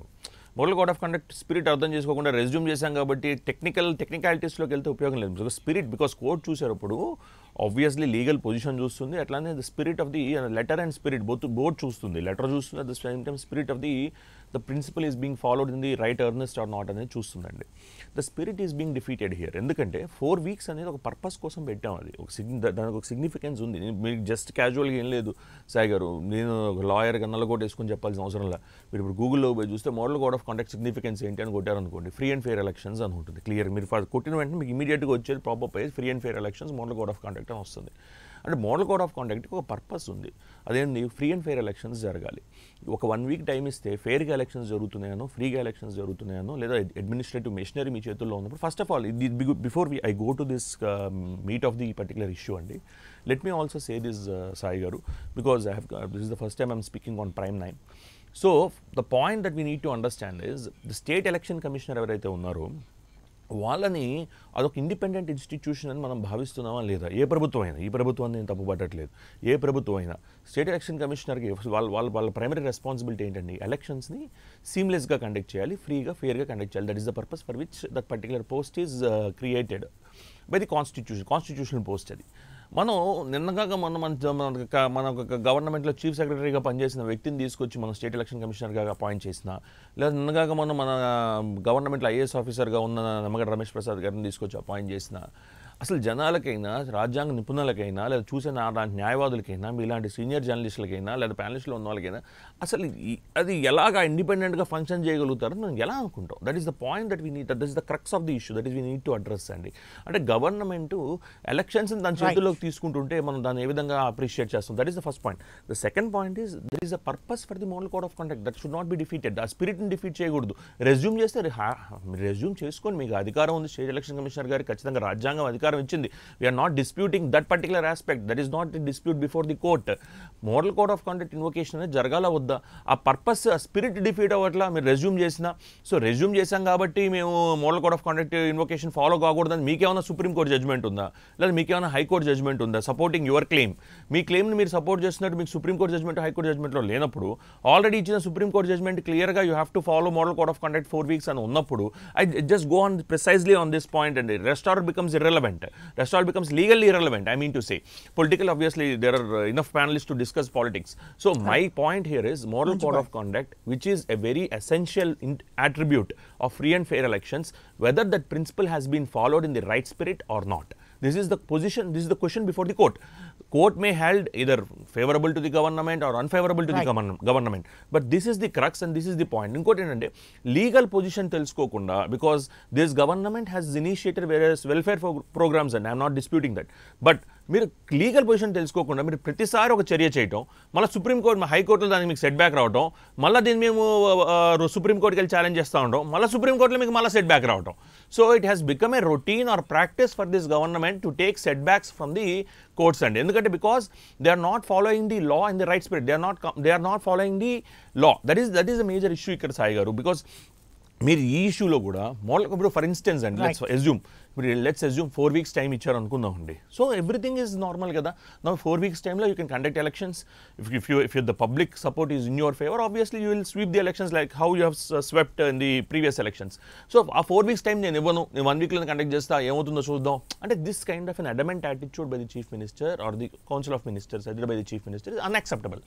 ఇది it will not pass the test of legal scrutiny. నేను ఎందుకు చెప్తానంటే, the point is model code of conduct resume అయితే మోడల్ కోడ్ ఆఫ్ కండక్ట్ అవసరం లేదు అనే జడ్జ్మెంట్ మన దగ్గర ఏమన్నా ఉందా? హైకోర్టు కానీ సుప్రీంకోర్టు కానీ లేనప్పుడు, ఆల్రెడీ ఉన్న జడ్జ్మెంట్ ఎలక్షన్స్ మీరు కాల్ఫర్ చేసినప్పుడు రెజ్యూమ్ అయిందంటే ఏంటి? ఎలక్షన్ ప్రాసెస్ రెజ్యూమ్ అయిందనేగా. ఎలక్షన్ ప్రాసెస్ రెజ్యూమ్ అయిందని మీరు notification issue, election process resume అయినప్పుడు ఫ్రీ అండ్ ఫెయిర్ ఎలక్షన్స్కి స్పిరిట్కి వ్యతిరేకంగా 4 weeks టైం ఇవ్వకపోతే ఈజ్ ఇట్ నాట్ అగైన్? ఇంకోటి ఇంకా అన్నిటికన్నా ఇంపార్టెంట్ పాయింట్ సాయిగర్, అన్నిటికన్నా important point that dispensation in past should understand, take cognizance of this.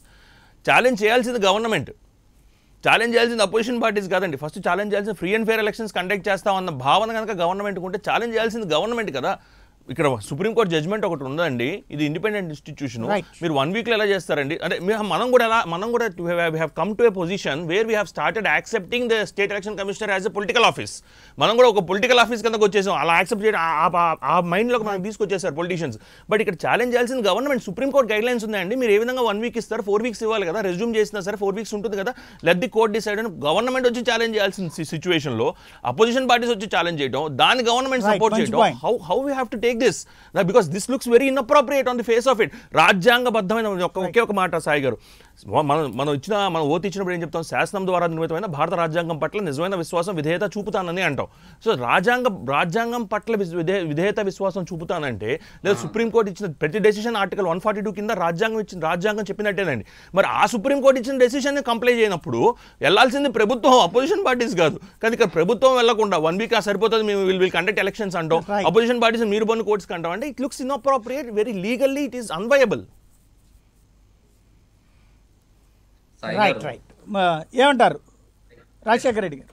Sai గారు సార్, ఇక్కడ ఉమేష్ చంద్ర గారు చాలా స్పిరిట్స్, టెక్నాలజీ, కాన్స్టిట్యూషన్ స్పిరిట్ చాలా బాగా చెప్పారు. మరి ఇవన్నీ కూడా గత సంవత్సరం నుంచి ఆయన గమనించారో లేదో నాకు తెలియదు, కానీ వైఎస్ఆర్ కాంగ్రెస్ పార్టీ కానీ జగన్మోహన్ రెడ్డి గారు ఎప్పుడు కూడా స్పిరిట్ ఆఫ్ ది కాన్స్టిట్యూషన్గా ఇంపార్టెన్స్ ఇస్తున్నారు. కాబట్టి ఈ రోజున ప్రజారంజకంగా పరిపాలన జరుగుతూ ఉంది. సరే, కోర్టులో నిర్ణయాలు అంటారా, మరి ఈరోజు గొప్పగా మాకు అప్రిషియేషన్ కూడా వచ్చిన సందర్భాలు కూడా ఉన్నాయి. కోర్టులో, సుప్రీంకోర్టులో మేము గెలిచిన సందర్భాలు ఉన్నాయి. మరి దాన్ని మేము భుజాలు తరుముకోవాలన్నా? పోనీ వైఎస్ఆర్ కాంగ్రెస్ పార్టీకి ఒక ప్రభుత్వానికి ఏమైనా సెట్ బ్యాక్స్ వచ్చాయా అని అనుకుందామా? వ్యతిరేక తీర్పులు అంటే ఈ దేశంలో 29 రాష్ట్రాలు ఎవరికి రాలేదా? కేంద్ర ప్రభుత్వానికి రాలేదా? కాబట్టి మనకు తెలిసిందే వేదము, లేకపోతే నూతిలో కప్పల నాకు తెలిసిందే చట్టం అని కూడా కరెక్ట్ కాదు. పూర్తిగా నేను ఖండిస్తా ఉన్నాను. అడమెంట్ గా బయాస్డ్ గా మీ ఒపీనియన్ చెప్తుంది మీరు.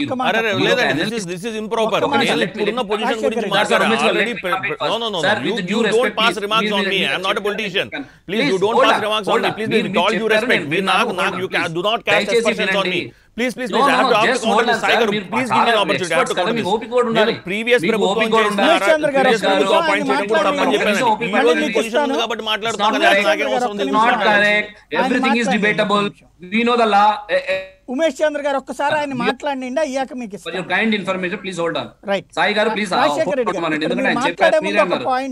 మధ్యలో రాకుండా మీరు అన్నారు, ఆయన కూడా చిన్న పాయింట్ చూడండి. మీరు మాట్లాడే ముందు ఒక చిన్న పాయింట్, ఒక్క నిమిషం మీరు మాట్లాడే ముందు ఒక చిన్న పాయింట్ ఏంటంటే, స్పిరిట్ అంటే ఇప్పుడు నిష్పక్షపాతంగా పనిచేస్తోంది అని అనిపించాలి అంటే వాళ్ళు బాధ్యతగా చెయ్యాలి. మీరే ఆ స్పిరిట్ కోసమే ఇంతకుముందు ఒక న్యాయమూర్తిని తెస్తానన్నారు, వదిలేశారు. ఐఏఎస్లు అయితే ప్రాబ్లం అని చెప్పి న్యాయమూర్తిని తెస్తానన్నారు, వదిలేశారు. ఈవిడ అంతకుముందు నిమ్మగడ్డ గారు అంతకుముందు ఉన్న పార్టీకి అనుకూలంగా చేశారని, ఈవిడ మీకు అనుకూలంగా చేస్తారన్నటువంటిది మీకు మీరే క్రియేట్ చేసుకున్నది కదా. ఆవిడ రాగానే ఈ పని చేసింది. అప్పుడు స్పిరిట్ కరెక్ట్గా ఉన్నదా? మీరు ప్రజలకి జవాబుదారీతనంతో కూడినటువంటి మాటని ఆనాడు చెప్పి అప్పుడే వదిలేయడం సమంజసమేనా? సార్ సాయి గారు, నేను మీరు అడిగిన దానికి నేను సమాధానం చెప్తాను. ఉమేష్ గారు ఇచ్చిన అనాలిసిస్కి నా పాయింట్స్ కూడా నేను యాడ్ చేయాలి. ఎందుకంటున్నానంటే, ఈ టెక్నికాలిటీస్ స్పిరిట్ గురించి, సెట్ బ్యాక్స్ గురించి మాట్లాడితే ఆయన కూడా తెలుసుకోవాల్సింది ఏంటంటే, ఒక విధానం ప్రభుత్వం ఎంచుకున్న తర్వాత దానికి ఒకటి అప్రిషియేషన్లు వస్తాయి, లేదంటే దీన్ని సవరించుకోండి, లేకపోతే దీన్ని ఆపేసేయండి కోర్టులు చెప్తే. కోర్టులు ఉంది కూడా అందుకే. ఇక గవర్నమెంట్ చేసిన ప్రతిదీ కరెక్ట్ అనుకున్నప్పుడు కోర్టులు ఎందుకు, ఇక వ్యవస్థలు ఎందుకు? ఫస్ట్ తెలుసుకోవాల్సింది. ఇంకొకటి, కోర్టుకి వెళ్ళేది ప్రతిదీ కూడా లీగల్ ఇష్యూస్ ఉన్నప్పుడు it's debatable, arguable, and finally judgment ఇచ్చిన దాని ప్రకారం మనం చెప్పింది it's not fair, it's not అని మీరు జడ్జిమెంట్ ఇస్తే కోర్టులు ఎందుకు, అక్కడ దాకా పోవడం, మీలాంటి వాళ్ళు పెట్టుకుంటే అయిపోతుంది కదా అన్ని రాజకీయ పార్టీలు. కాబట్టి ఇక్కడ ఎంత చక్కగా జగన్మోహన్ రెడ్డి గారి యాటిట్యూడ్ ఉంది, ఎంత రకంగా వెళ్తుందని దానికి వచ్చిన ఫలితాలు నిదర్శనం. మీలాంటి వాళ్ళు ఏదో ఎవరితోనో సావాసం చేసి మీరు వచ్చి మీ యొక్క ప్రావీణ్యాన్ని ఇక్కడ ప్రదర్శిస్తామంటే ప్రజలు హర్షించారు. మీ ఎక్స్పర్టైజ్ చెప్పండి. ఎస్, గవర్నమెంట్ ఇలా చేసింది, ప్రతిపక్షాలు ఇలా చేస్తున్నాయి, వీటి యొక్క విన్ విన్ సిచ్యువేషన్ ఏంటో మీరు చెప్తే దట్ హోల్డ్స్ గుడ్. అంతేగాని మీరేదో యాటిట్యూడ్ గురించి, అడమెంట్ బిహేవియర్ గురించి మీరు చెప్పడం ఏంటి హాస్యాస్పదంగా? మీ బిహేవియర్, మీ యాటిట్యూడ్ కరెక్ట్ గా ఇక్కడ ప్రజెంట్ చేయండి, దట్ ఈస్ క్వైట్ గుడ్. అంతేగాని ఇతరుల గురించి మీరు చెప్పాల్సిన అవసరం లేదు, వినాల్సిన అవసరం కూడా మాకు లేదు. సాయి గారు అనాలిసిస్ ని పరిస్థితి, రాజశేఖర రెడ్డి గారు అదే పరిస్థితి లోటుపాట్లు చెప్పాలి, కానీ ఇక్కడ మీరు బిహేవియర్ గురించి చెప్పకూడదు. మీరు యూఆర్ నాట్ సైక్రియాట్రిస్ట్. రెండోది, మీరు అన్నట్టు గతంలో ఒక దళిత న్యాయమూర్తి గారు శరత్ గారికి చెప్పారు. రైట్. ఇక్కడ మనం వ్యక్తిగతంగా వెళ్ళక్కర్లేదండి. స్పిరిట్ అనే దాని గురించి నేను అడిగాను. Honourable chief minister, I need to respond. Sai గారు, how can he go on, Mr. YS Jaganmohan Reddy being honorable chief minister? He should know it. అయిపోయింది, చెప్పేశారు కదా. మెయిన్ పాయింట్ మాట్లాడదాం. టాపిక్ డైవర్ట్ అవ్వద్దు, స్పిరిట్ గురించి మాట్లాడదాం. You know, being an expert, you know how to speak and how to present the information before the debates. Rajasekhara Reddy గారు, మన దగ్గర ఒక టాపిక్ దగ్గర ఆన్సర్ డైవర్ట్ చేయడం అన్నదే తెలివైన ఎత్తుగడ. నేను సాయి గారు, అవసరం మాకు లేదు మీరు సాయి గారు. నిష్పక్షపాతంగా సాయి గారు, మీరు వ్యవస్థ డైవర్ట్ చేసిన ఉండాలి అవసరం అని మాకు లేదు. మనస్ఫూర్తిగా నిష్పక్షపాతంగా కోరుకునే వాళ్ళం అని పదే పదే ప్రభుత్వం చెప్తూ ఇది. ఉన్నారు. ఇక్కడ ఆ మనస్ఫూర్తిగా నిష్పక్షపాతంగా పనిచేస్తానికి న్యాయమూర్తిని పెడతానన్న మీరు ఎందుకు న్యాయమూర్తుల్ని వదిలేశారు, మాజీ న్యాయమూర్తులని? నెంబర్ 1. రెండవది, ఇవాళ రోజున ఆనాడు నిమ్మగడ్డ ఎట్లయితే చంద్రబాబు గారి దగ్గర పనిచేశారని చెప్పారు, ఇవాళ మీ దగ్గర పనిచేసిన నీలం సాహ్ని గారిని తీసుకురావడం ద్వారా మీరు ఆ స్పిరిట్కి బద్దులై ఉన్నట్టు మీకు అనిపిస్తోందా? ప్రజలకి కన్విన్సింగ్ పాయింటేనా? సార్ ఇక్కడ ఒకటి, ఆ రోజు నిమ్మగడ్డ రమేష్ కుమార్ గారు వ్యవహరించిన వ్యవహార శైలికి దయచేసి ఇప్పుడున్న నీలం సాహ్ని గారి వ్యవహార శైలి మనం పోల్చకూడదు. ఎందుకంటే ఆయనకు ఒక ప్రత్యేకమైన అభిమానాలు, ప్రత్యేకమైన సమావేశాలు, ప్రత్యేకమైన పరిస్థితులు మీరు జడ్జిమెంట్ ఇచ్చేస్తున్నారు సార్. కానీ మీరు జడ్జిమెంట్ ఇచ్చేస్తున్నారు. ఒక్క నిమిషం సార్, ఒక్క నిమిషం చెప్పనివ్వండి. ఈవిడ స్టార్టింగే ఒక వివాదాస్పద నిర్ణయం కదా లెక్కైతే. నేను అక్కడికే వస్తున్నాను సార్. అసలు నేను అదే చెప్తున్నాను సాయి గారు, మీరు తప్పించుకోవాల్సిన అవసరం ఏంటి సార్? మాకు మేము ఇంత నిజాయితీగా నిష్పక్షపాతంగా పనిచేస్తా ఉంటే జగన్మోహన్ రెడ్డి గారి ప్రభుత్వం మాకేం అవసరం? ఆ రోజు న్యాయమూర్తిని అపాయింట్ చేసి నిజం ఏమీ కాదనట్లేదు. ఆ రోజు ఆర్డినెన్స్ కొట్టేసేసరికి తిరిగి ఈ రోజు ఒక్క నిమిషం సార్, మిగతా పొజిషన్ లో మేము ఎంతమంది దళితులను పెడుతున్నాము, ఎంతమంది మన బలహీన వర్గాలను పెడుతున్నాము, ఇవన్నీ బేరీజు చేసుకోండి. కొన్ని విధి విధానాలు ఉంటుంది, ఆ విధానాలు మాకు లేకపోతే రాజకీయం మాట్లాడట్లేదు సార్. రాజశేఖర రెడ్డి గారు, రాజశేఖర రెడ్డి గారు మీరు చాలా అద్భుతాలు చేస్తున్నారు, మీరు చాలా ఘనత వహించిన కార్యక్రమాలు చేస్తున్నారు. It is political. నేను అడిగింది రాజ్యాంగబద్ధ వ్యవస్థలు రాజ్యాంగబద్ధంగా పనిచేయాలన్నప్పుడు అంటూ ఒక స్పిరిట్ తెచ్చారు. ఆనాడు జీవో రద్దయింది, ఈనాడు మీ చేతిలో ఉంది. అప్పుడేంటి మధ్యలో ఒకళ్ళని పీకేసి పెడుతున్నప్పుడు కొట్టివేయబడింది. ఈవేళ మీ చేతిలో అవకాశం వచ్చినప్పుడు మీరు ఇవ్వాలి కదా. మీరు చెప్పింది కరెక్ట్ ఏమి కాదనట్లేదు. అలా అనుకుంటే అంతకన్నా ఎక్కువ పొజిషన్ లో దళితులు పెట్టిన జగన్మోహన్ రెడ్డి గారు దీనిలో ఎందుకు పెట్టలేదంటే ఓ విధానాన్ని ఎంచుకున్నప్పుడు ఆ విధానాన్ని అవన్నీ వేరే position sir. It is a constitutional position. Sai గారు, రాజ్యాంగబద్ధ బాధ్యత, నిష్పక్షపాత బాధ్యత. తప్పు నారాయణ బూతు లాగా ఉంటుంది ప్రతిదీ కూడా. ఇప్పుడు తప్పులు ఎన్నో వాటికి తమ తప్పులు సార్. రాజకీయంలో ఎప్పుడు తప్పులు ఉంటూనే ఉంటాయి సార్. మీరు 10 మందిని క్వశ్చన్ చేస్తారు, మిమ్మల్ని 10 మంది క్వశ్చన్ చేస్తారు. ఫెయిర్ అనేటువంటిది కనిపించాలి. ఎవరికి ఇచ్చారు సార్? ఒక మాట చెప్పండి, స్ట్రైట్ ఫార్వర్డ్ మాట్లాడారు సార్. ఇక్కడ మళ్ళీ మీరు రాజకీయమే మాట్లాడుతున్నారు సార్. రెడ్డి గారు, రాజశేఖర రెడ్డి గారు, మీరు మళ్ళీ రాజకీయమే మాట్లాడుతున్నారు. నేను అన్నది ఇక్కడ స్పిరిట్ చూపించాలి కదా అన్న. మీరు మాటలతో చెప్పింది చేతల్లో చూపించాల్సింది ఇక్కడ ఎలక్షన్ కమిషన్ కి సంబంధించిన స్పిరిట్. నేను పదే పదే అడుగుతోంది అది. దళితులకు మీరు న్యాయం చేయలేదని నేను అడగట్లేదు. ఇక్కడ మీరు ఈ వ్యవస్థని బాగు చేస్తామన్నారు, నిష్పక్షపాతం అన్నారు, అది ఎందుకు వదిలేశారు అని అడుగుతున్నా సార్. వదిలేలేదు సార్. ఎందుకు వదిలేసే ప్రసక్తే లేదు సార్. వదిలేసే ప్రసక్తే లేదు. జగన్మోహన్ రెడ్డి గారు దళితులను కానీ బీసీలను కానీ అగ్రవర్ణాల పేదలను వదిలేసే ప్రసక్తే లేదు. మరి ఆ రోజున మరి మళ్ళీ మీరు దళితులు బీసీలు రాజకీయాలు మాట్లాడుతున్నారు సార్. నేను అంటుంది రాజ్యాంగబద్ధ పదవి నిష్పక్షపాతంగా ఉండేలా చూపెడతానన్నారు. ఇప్పుడు వదిలేశారు అంటే మళ్ళీ మీరు బీసీలకు ఇచ్చాం, ఎంపీలకు ఇచ్చాం, ఎమ్మెల్యేలకు ఇచ్చాం, మీరు ఇచ్చారు కాబట్టి మీరు రాజకీయంగా గుడ్. ఇక్కడ వ్యవస్థలని కూడా బాధ్యతాయుతంగా చేస్తానన్నారు, అందుకు మీరు న్యాయమూర్తులు అన్నారు. మళ్ళీ ఇప్పుడు మీ చేతిలో అవకాశం వచ్చినప్పుడు న్యాయమూర్తుల్ని పక్కన పెట్టారు. ఆ మాట నేను పదే పదే అడుగుతున్నా, మీరు మళ్ళీ రాజకీయం పాయింట్కి వెళ్తారు సార్. నేను ఇప్పుడు మిగతా చాలా పొజిషన్లో కూడా చాలా మంది న్యాయమూర్తులు గత ప్రభుత్వాలతో పోల్చుకుంటే ఈరోజు జగన్మోహన్ రెడ్డి గారు చాలా మంది న్యాయమూర్తులను అపాయింట్ చేయడం జరిగింది. అంతకుముందు ఐఏఎస్ ఆఫీసర్ ఉన్న పొజిషన్ లో కూడా ఈరోజు న్యాయమూర్తులను అపాయింట్ చేయడం జరిగింది కాబట్టి నేను చెప్తా ఉన్నాను. మీకు ఆ లిస్ట్ కావాలంటే కూడా వెరీ సూన్ నేను మీకు పంపిస్తాను. ఎన్నికల సంఘం సార్ నిష్పక్షపాతంగా పని చేయాల్సింది ఇక్కడ కదా సార్. సాయి గారు, నిష్పక్షపాతంగా ఈ వ్యవస్థని సరిదిద్దుతా, చెడిపోయిన ఈ వ్యవస్థని బాగు చేస్తామని కదా మీరంది. నిమ్మగడ్డ గారి వల్ల ఆ వ్యవస్థ చెడిపోయింది, పక్షపాత ధోరణితో ఉన్నారు కాబట్టి ఒక మాజీ న్యాయమూర్తులైతే దానికి న్యాయం చేస్తారు అని చెప్పారు మీరు. అప్పుడు అక్కడ ఇవాళ మీ చేతిలో అవకాశం వచ్చినప్పుడు వదిలేశారు అంటున్నా నేను. సార్ చెప్తాను సార్, ఒక్క నిమిషం టైం ఇవ్వండి సార్. మేము అపాయింట్ చేశాము, మరి గౌరవ హైకోర్టు దాన్ని తోసిపుచ్చింది. మరి ఇప్పుడు తప్పులు ఎన్నో అడిగి ఏమంటారంటే కోర్టు కూడా దళితులను ఆదరించడానికి అనుకోవాలా? తప్పు కదా, అది కరెక్ట్ కాదు కదా. మరి ఈ రోజున ఒక విషయం వచ్చింది కాబట్టి మా మాజీ ఐఏఎస్ ఆఫీసర్ అపాయింట్ చేయడం జరిగింది. ఆయన్ని తీసేసినప్పుడు ఆయనకి ఇచ్చారు, ఇవాళ ఎవరిని తీసేది కాదు, ఆటోమేటిక్గా అవకాశం వచ్చింది. ఇవాళ మీ చేతిలో ఉంది, ఉన్నప్పుడు మీరు చేయలేదు, లేనప్పుడు ఎవరినో తీయడం కోసం ఇవాళ చెయ్యడానికి అవకాశం ఉన్నప్పుడు చేయలా. సార్ ఒక్కటి సార్, ఇప్పుడు మీరు జరిగిన వాటిని వదిలేసేసి జరగని వాటి గురించి స్ట్రెస్ ఏదంటారు దాని మీద ప్రెషర్ పెట్టినట్టుగా ఉంటే జరగాల్సిన టైంలో జరగట్లేదు అని సార్. ఆకలేసినప్పుడు అన్నం పెట్టాలా? నీలం సాయిని గారు మాజీ ఐఏఎస్ ఆఫీసర్ గారు, ఒక ఎక్స్పర్ట్, అవునా కదా? దానికి మంచి పేరుందా లేదా?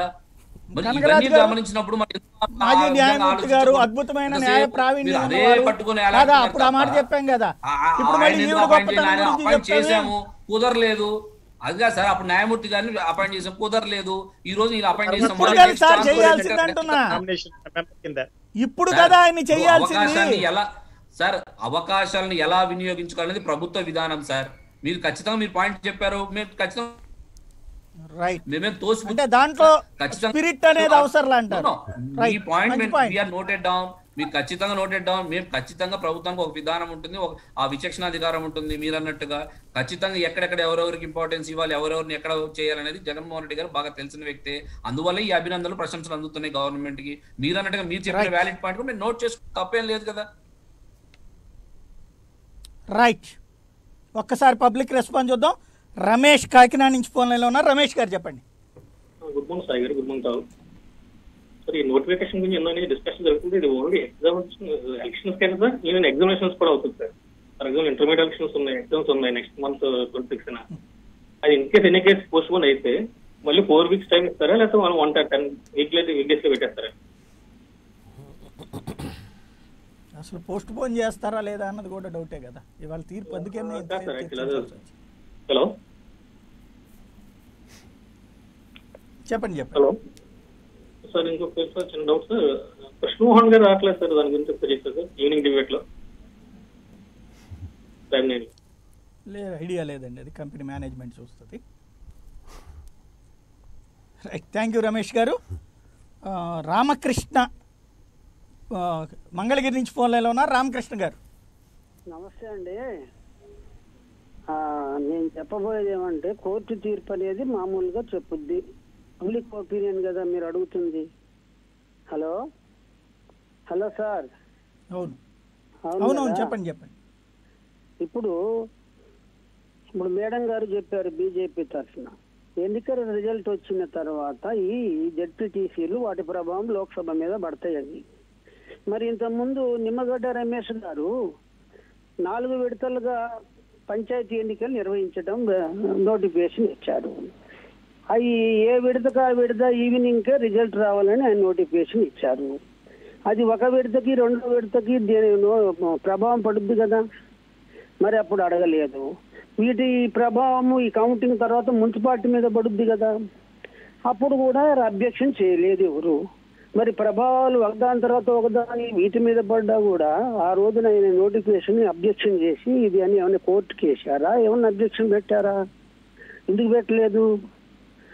కాబట్టి మంచి పాయింట్ చెప్పారండి. వాస్తవంగా ఎవరన్నా కోర్టుకు వెళ్ళి ఉండాల్సింది. గతంలో అయితే అట్లా జరిగింది. మనం గుర్తుంటే 2013లో ఎన్నికలు అయిపోయాక వెంటనే రిజల్ట్ అనౌన్స్ చేయలే, ఆపి అసెంబ్లీ ఎన్నికలు అయ్యాక కౌంటింగ్ పెట్టారన్నమాట. ఇప్పుడే కాదండి, గత 40 ఏళ్ల నుంచి ఎప్పుడు కూడా ఒక రిజల్ట్ ఎవరు వెళ్ళలేదు. అందాకంది అడిగింది అదే, ఖచ్చితంగా ప్రభావం పడుతుంది అన్నప్పుడు ఆపాల్సి ఉంటుంది. అది వీళ్ళకి చేత కాలేదు మొన్నటిసారి. అయితే పంచాయతీలకు ఆ ఇష్యూ ఉండదండి. పంచాయతీలు పార్టీ గుర్తులు కాదు కదా, మున్సిపాలిటీలకు అయితే పార్టీ గుర్తులు ఉంటాయి. కాబట్టి పార్టీ గుర్తులు వాటిదే ప్రాబ్లం వస్తుంది. పంచాయతీలను అందులో కౌంట్ అయ్యారు. థ్యాంక్ యూ అండి రామకృష్ణ గారు. రామచంద్రరావు మైలవరం నుంచి ఫోన్ లైన్లో ఉన్నారు. రామచంద్రరావు గారు. అదేనండి, కనీసం ఇప్పుడు మనకి 4 వారాలను టైం ఇవ్వాలి కదండి, మనకి ఇచ్చే హక్కు ఉంది కదా. ఆయనకి అంత అడావుడి దేనికండి? ఆమెకి వచ్చింది ఎమ్మటే అసలు అప్పటికప్పుడు ఎక్కడ పోతారు జనం, వాళ్ళకి వాళ్ళకే వేస్తారుగా ఓట్లైనా. అది ఎదుటి వాళ్ళకి కనీసం అవకాశం కూడా లేకుండా చేసింది కదా. వచ్చింది కంపెనీ లాగా ఉంది కదా, పార్టీ లాగా లేదు. మంచి పాయింట్. థ్యాంక్ యూ రామచంద్ర గారు. రైట్, ఫైనల్గా మన ప్రసాద్ గారు, ఓవరాల్గా ఈ ప్రొసీజర్ అంటే అన్ని పాయింట్లని బేస్ చేసుకుంటే కనుక మెయిన్లీ ఈ స్పిరిట్ ఇవన్నీ పక్కన పెట్టండి, ఎవరి వాదనలు వాళ్ళ దగ్గరనే ఉంది. ఈవేళ వాయిదా పడితే కనుక అంటే దీన్ని ఈ సుప్రీంకోర్టు గైడ్ లైన్స్ అన్న ప్రాతిపదికన ఏమన్నా జరిగే అవకాశం ఉంటుందా? అవకాశం అయితే ఏం లేదండి సాయి గారు. కానీ ఇక్కడ ఆలోచించవలసిన విషయం ఏంటంటే డిస్క్రిషన్ వర్సెస్ డిస్క్రిషన్ అండి. గతంలో నిమ్మగడ్డ గారు తీసుకున్న డిస్క్రిషన్ వర్సెస్ ఇవాళ ఒక డిస్క్రిషన్ తీసుకున్న చీఫ్ మినిస్టర్ ఏ విధంగా ఎగ్జిక్యూట్ చేస్తాడన్న దానికి ఇది ఒక సాధారణంగా చెప్పొచ్చు. అంటే if somebody wants to fire a gun they can use somebody shoulder అన్నమాట, అంతకన్నా ఇంకేం లేదు. దీని అవుట్కమ్ ఏమవుతుందంటే సుప్రీంకోర్టుని మీరు చెప్పిన ప్రాతిపదికలో ఈ జనసేన పార్టీ కానీ బీజేపీ పార్టీ కానీ ఏ విధంగా మోటివేట్ అయ్యి కోర్టులో ఏ విధంగా ఎఫిడవిట్ చేయాలో చేయలేదు. అంచేత ఈ పర్యవసానంలో కనీసం మీలాంటి వాళ్ళని చర్చించుంటే ఖచ్చితంగా వాళ్ళకి ఓ పాజిటివ్ స్ట్రోక్ అయినా ఇచ్చిందరు. దాని ప్రకారం ఇవాళ ఎలక్షన్ స్టాల్ చేసే ప్రక్రియకి దోహదం అయ్యిందరు. వాళ్ళ కన్సల్టేషన్ వాళ్ళ కన్ఫ్రంటేషన్స్ కూడా జరగలేని కారణంగా ఇది ఏ విధంగా నవ్వదు. కనీసం నాలెడ్జ్లు కూడా ప్రదర్శించిన కారణంగా somebody can take an advantage అన్నది మాత్రం ఖచ్చితంగా చెప్పొచ్చు. రైట్. ఫైనల్గా లాయర్ గారు ఉమేష్ చంద్ర గారు ఈవేళ ఏం ఎక్స్పెక్ట్ చేయొచ్చు అంటే ఇక్కడ ఇందులో 2 పాయింట్లు నేను మీకు మాట్లాడే ముందు చెప్తున్నా. ఒకటి ఏంటంటే ఎన్నికల కమిషన్ రాజ్యాంగబద్ధ వ్యవస్థ కాబట్టి అది తీసుకున్న నిర్ణయాల్లో మేము జోక్యం చేసుకోమని చాలాసార్లు తోసిపుచ్చుతోంది. ఇంకోవైపునేమో స్పిరిట్. ఈ రెండిట్లలో దేనికి వాల్యూ ఎక్కువ ఉండే అవకాశం ఉంటుంది? ఒకటి Sagar, before I respond to your question, so Rajasekhara Reddy గారు నా మీద కొన్ని పర్సనల్ రిమార్క్స్ చేశారు. సరే, ఆయనకి ఆ లిబర్టీ ఉంది బీయింగ్ ఏ పొలిటీషియన్. సో నేను I don't want to stoop to such low అండి. Let him make whatever comments he wants to make. Let the public decide లేగన్. సో పాయింట్ వచ్చేసి మీరు అడిగిన క్వశ్చన్కి వచ్చేసి బికాస్ కోర్ట్స్ డెసిషన్స్ అనేవి నేనే కాదండి. అంటే బేసికలీ ఒకసారి వాదనలు అవి ప్రతివాదనలు విన్న తర్వాత ఏ న్యాయవాది అయినా అంత ఈజీగా ప్రెడిక్ట్ చేయలేరండి. అంత ఈజీగా ప్రెడిక్ట్ అవ్వదు. That is something that we need to accept. అంటే కొన్ని బ్లేటెంట్ వైలేషన్ ఆఫ్ లా ఉంటాయండి, కొన్ని ఇంటర్ప్రిటేషన్ ఆఫ్ లా ఉంటాయి. బ్లేటెంట్ వైలేషన్ ఆఫ్ లా ఉందనుకోండి ఫర్ ఇన్స్టెన్స్, అట్లాంటి కేసెస్లో అవుట్కమ్ ఏం రావచ్చు అనేది మనం ప్రెడిక్ట్ చేయొచ్చండి. ఇప్పుడు ఇది ఇంటర్ప్రిటేషన్ దగ్గర ఆగిపోయింది. బేసికల్లీ రెజ్యూమ్ చేసిన తర్వాత మళ్ళీ 4 weeks మనం మోడల్ కోడ్ ఆఫ్ కాండక్ట్కి టైం ఇవ్వాలి. That was the primary argument. That is the major contention before the honourable high court అండి. సో 4 weeks టైం ఇవ్వాల్సిన అవసరం లేదా అంటే ఇవ్వాల్సిన అవసరం లేదన్నట్టు ఏ హైకోర్టు కానీ సుప్రీంకోర్టు జడ్జ్మెంట్స్ కానీ లేవండి. లేనప్పుడు సో మోడల్ కోడ్ ఆఫ్ కాండక్ట్ని మీరు ఎందుకు గోబై చేశారు, is there a reason behind it అని అడిగి model code of conduct invocation చేసి 4 weeks టైం ఇవ్వండి. ఆల్రెడీ 1 week ఉంటున్నారు కాబట్టి ఇంకో 3 weeks పోస్ట్పోన్ చేయండి అని అనొచ్చేమో అనేది నా అభిప్రాయం తప్ప అనొచ్చు అనకపోవచ్చు. That is the first thing. అంటే స్టేట్ ఎలక్షన్ కమిషన్ కానీ లేదా సెంట్రల్ ఎలక్షన్ కమిషన్ కానీ తీసుకున్న డెసిషన్స్లో కోర్ట్స్ ఇంటర్ఫియర్ కావాలనుకుంటే జుడిషియల్ రివ్యూ అనేది ఆర్టికల్ 137 కింద కానీ ఆర్టికల్ 13 కింద కానీ is very wide and the scope of the judicial review is very wide. ఇందులో ఇంటర్ఫియర్ అవ్వాలి అందులో ఇంటర్ఫియర్ అవ్వాలి అనేది లేదండి. Judicial review is part of the basic structure of the constitution. SR Bommai versus union of India కేసులో supreme court held కూడా చేసింది. So అలాంటప్పుడు జుడిషియల్ రివ్యూ ఉందా ఒక పర్టికులర్ డెసిషన్, ఎగ్జిక్యూటివ్ డెసిషన్ కానీ లేదా కాన్స్టిట్యూషనల్ బాడీ ఒక డెసిషన్ తీసుకున్నప్పుడు దానిలో జుడిషియల్ రివ్యూ ఉంటుందా ఉండదా అంటే ఖచ్చితంగా ఉంటుంది. ఉండదు అనేది ఉండదు. There was a time when discussions part of the parliament and on the floor of the Lok Sabha కానీ అసెంబ్లీలో కానీ జరిగిన డిస్కషన్స్ కూడా వాటికి మీకు ఇమ్యూనిటీ ఉన్నప్పటికీ కోర్ట్స్ ఇంటర్వ్యూన్ అండి. Courts interfere. So there was a time. So the point is nothing is beyond the scope of the judicial review. అండి ఇంకొక మంచి ఇంపార్టెంట్ పాయింట్ సాయి గారు, for the benefit of the panellist and for the benefit of the audience. మనం UK నుంచి కానీ various other countries నుంచి కానీ మన కాన్స్టిట్యూషన్ అడాప్ట్ చేసుకున్న మనం ఒక పెక్యులియర్ ఫీచర్ ఇచ్చుకుందాం మన కాన్స్టిట్యూషన్కి. ఆ పెక్యులియర్ ఫీచర్ ఏంటంటే అది జుడిషియల్ రివ్యూ. అంటే every decision taken by the legislature or the executive is subject to the decision of the judiciary. అంటే the decision taken by the executive or the legislature is not final in our country అండి. Judicial review ప్రతి decision ప్రతి legislation మీద కూడా ఉంటుంది. So మీరు తీసుకున్న డెసిషన్ని మీరు వేరే వాళ్ళు ఎవరన్నా ఛాలెంజ్ చేయొచ్చు. ఛాలెంజ్ చేసిన దాన్ని ఖచ్చితంగా జుడిషియల్ దాని మీద ఒక అండర్స్టాండింగ్ వచ్చి ఒక లీగల్ ఇంటర్ప్రిటేషన్ చేసి దాని మీద ఒక డెసిషన్ ఇవ్వచ్చు. So like in UK unlike యూకేలో మీకు ఏంటి ది హౌస్ ఆఫ్ కామన్స్ కానీ హౌస్ ఆఫ్ లార్డ్స్ కానీ వాళ్ళు తీసుకున్న డెసిషన్ ఇస్ ది ఫైనల్ అండి. King has the final say there, but king has no final say here. రాజుది అల్టిమేట్ డెసిషన్ అయితే ఇక్కడ రాజ్యాంగాన్ని అల్టిమేట్ డెసిషన్. రాజ్యాంగం ఎవరు ఇంటర్ప్రిటేషన్ చేయాల్సింది? Who is the custodian of the constitution of protector of fundamental rights? It is the judiciary, institution of judiciary. So ఆ judiciary will have a final say. So judicial review on every decision is possible Sai గారు. అంటే ఏమన్నా because the presiding officer of the court ఎవరైతే judge గారు ఉంటారో ఆయన నేను తీసుకుంటాను తీసుకోవడం తీసుకోపోవడం అనడానికి ఆయన description with in those 4 walls.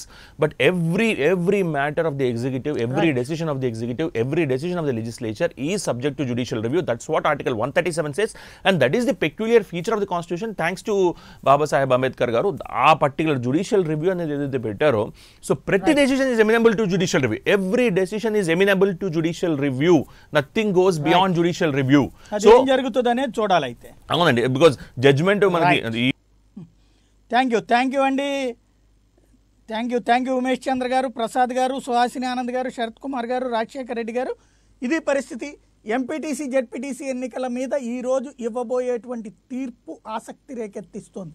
ఎన్నికల ప్రక్రియ కొనసాగనిస్తారా లేదా రద్దవుతుందా, మొదటి నుంచి ప్రారంభం అంటారా లేదా 1 month అన్నటువంటిది ఇస్తారా అన్నటువంటిది ఇవాటితో తేలిపోబోతోంది. ఏం జరుగుతుందో చూద్దాం. ఇది అంశానికి సంబంధించి తాజా అప్డేట్తో సరికొత్త మరి కాసేపట్లో మేము ముందుంటుంది. చూస్తూనే ఉండండి ప్రైమ్9.